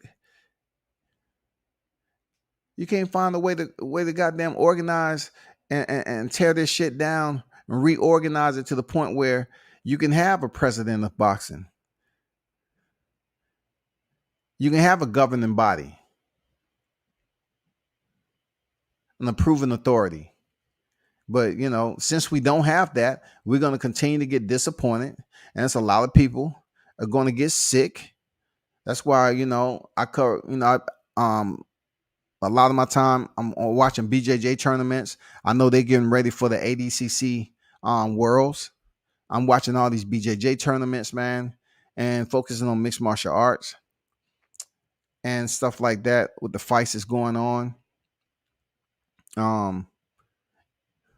And it's about to be a time where, I know I talk about boxing a lot, but motherfuckers go around here talking about, oh, he's an MMA channel. Nigga, stop it. Stop it, nigga. Stop. I'm about to start posting a lot more MMA shit though, dog. For real. Because I don't want to seem like a fiend up in this bitch. Some people are fiends up in here. They know the crack is bad, but they still smoke on it, dog. They still gotta goddamn get that hit. You see, Tago is the Bella's fighter. Yeah, I mentioned that earlier. Don. You're right. I mentioned that earlier. Ugas versus Spence official for April 16th. Ugas versus who? Cowboy Stadium. How do you have it planned out? Look, to be honest with you, Hoover, I understand that the numbers and all that. I get all that. But like I said yesterday, the day before that, in the week prior, 2-3 months before this and that and the other, when all this shit was coming to, I'm not sure if Errol Spence is going to make it to the fight, dog. So I can't really give you a scenario based answer of a fantasy, because I'm trying to say to myself, the possibility of Errol Spence making it is, it's a small window of opportunity. Do I believe he'll make it? I'm not sure, man. I'm skeptic. I'm optimistic. I don't know if Errol Spence's body is strong enough to make it to the Ugas fight. I don't know there, Hoover. I don't know. I can't give you the thought. I can't give you the answer. I don't process the thought like that. If it was any other fight, I would probably be able to give you the play out. Like, this is how I see it playing out. You know what I'm saying? That's a lot of what YouTube does anyway. They so-called give predictions, the preamble to prediction on how shit gonna play out. But for this fight, I don't know if Errol Spence's body might hold up or not. I don't know, man. I don't know, bro. Real talk. I don't know if he's able to make it to this fight. It's a lot of sparring that's going to be in between. Unless Derrick James is running a gamble to reduce the amount of hard sparring on Errol Spence just so he can make it to this fight and hope and pray Ugas provides us a Teofimo performance. They can hope and pray that Ugas doesn't show up. But if I know these Cuban fighters, man, Ugas is going to be ready. No excuses to upset once again. He got Pacquiao on the green side of his resume. Now he's looking for Errol Spence. I have a bet with Mitch. I have a solid bet for Mitch. And I know Ugas going to come through to me. I know Ugas going to come through. But Hoover, I got a $50 bet with Mitch that Ugas defeats Spence. I have a $50 bet that Ugas defeats Errol Spence if he makes it to the fight. But I might not ever be able to get paid because Spence may never make it to the fight. That's my take on that, Hoover. That's my take, bro. I don't think he'll make it to the fight, dog. It's a high possibility that he would not lace up on fight night.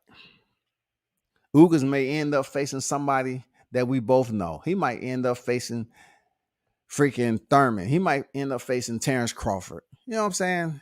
Who knows? They might push the fight back a little bit and have Crawford step in there against Ugas. Step on him, and then got down 2-2 heading into the damn undisputed. That's only if Errol Spence chooses to want to fight. I don't think he really want that fight with Crawford at all. You know what I'm saying? So to answer your question, that's what it is. I don't really have no prediction because I can't really put Errol Spence in the ring with Ugas on that night.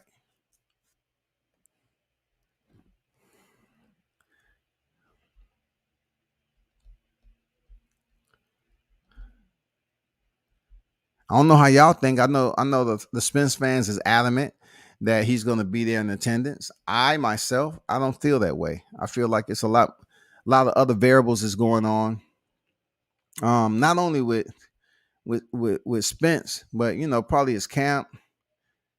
Them running a motherfucking detention center over there.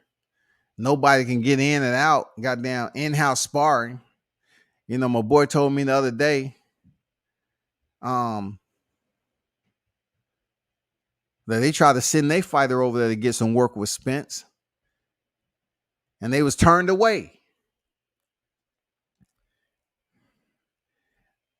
They wanted to go get some work with Spence, and they was turned away.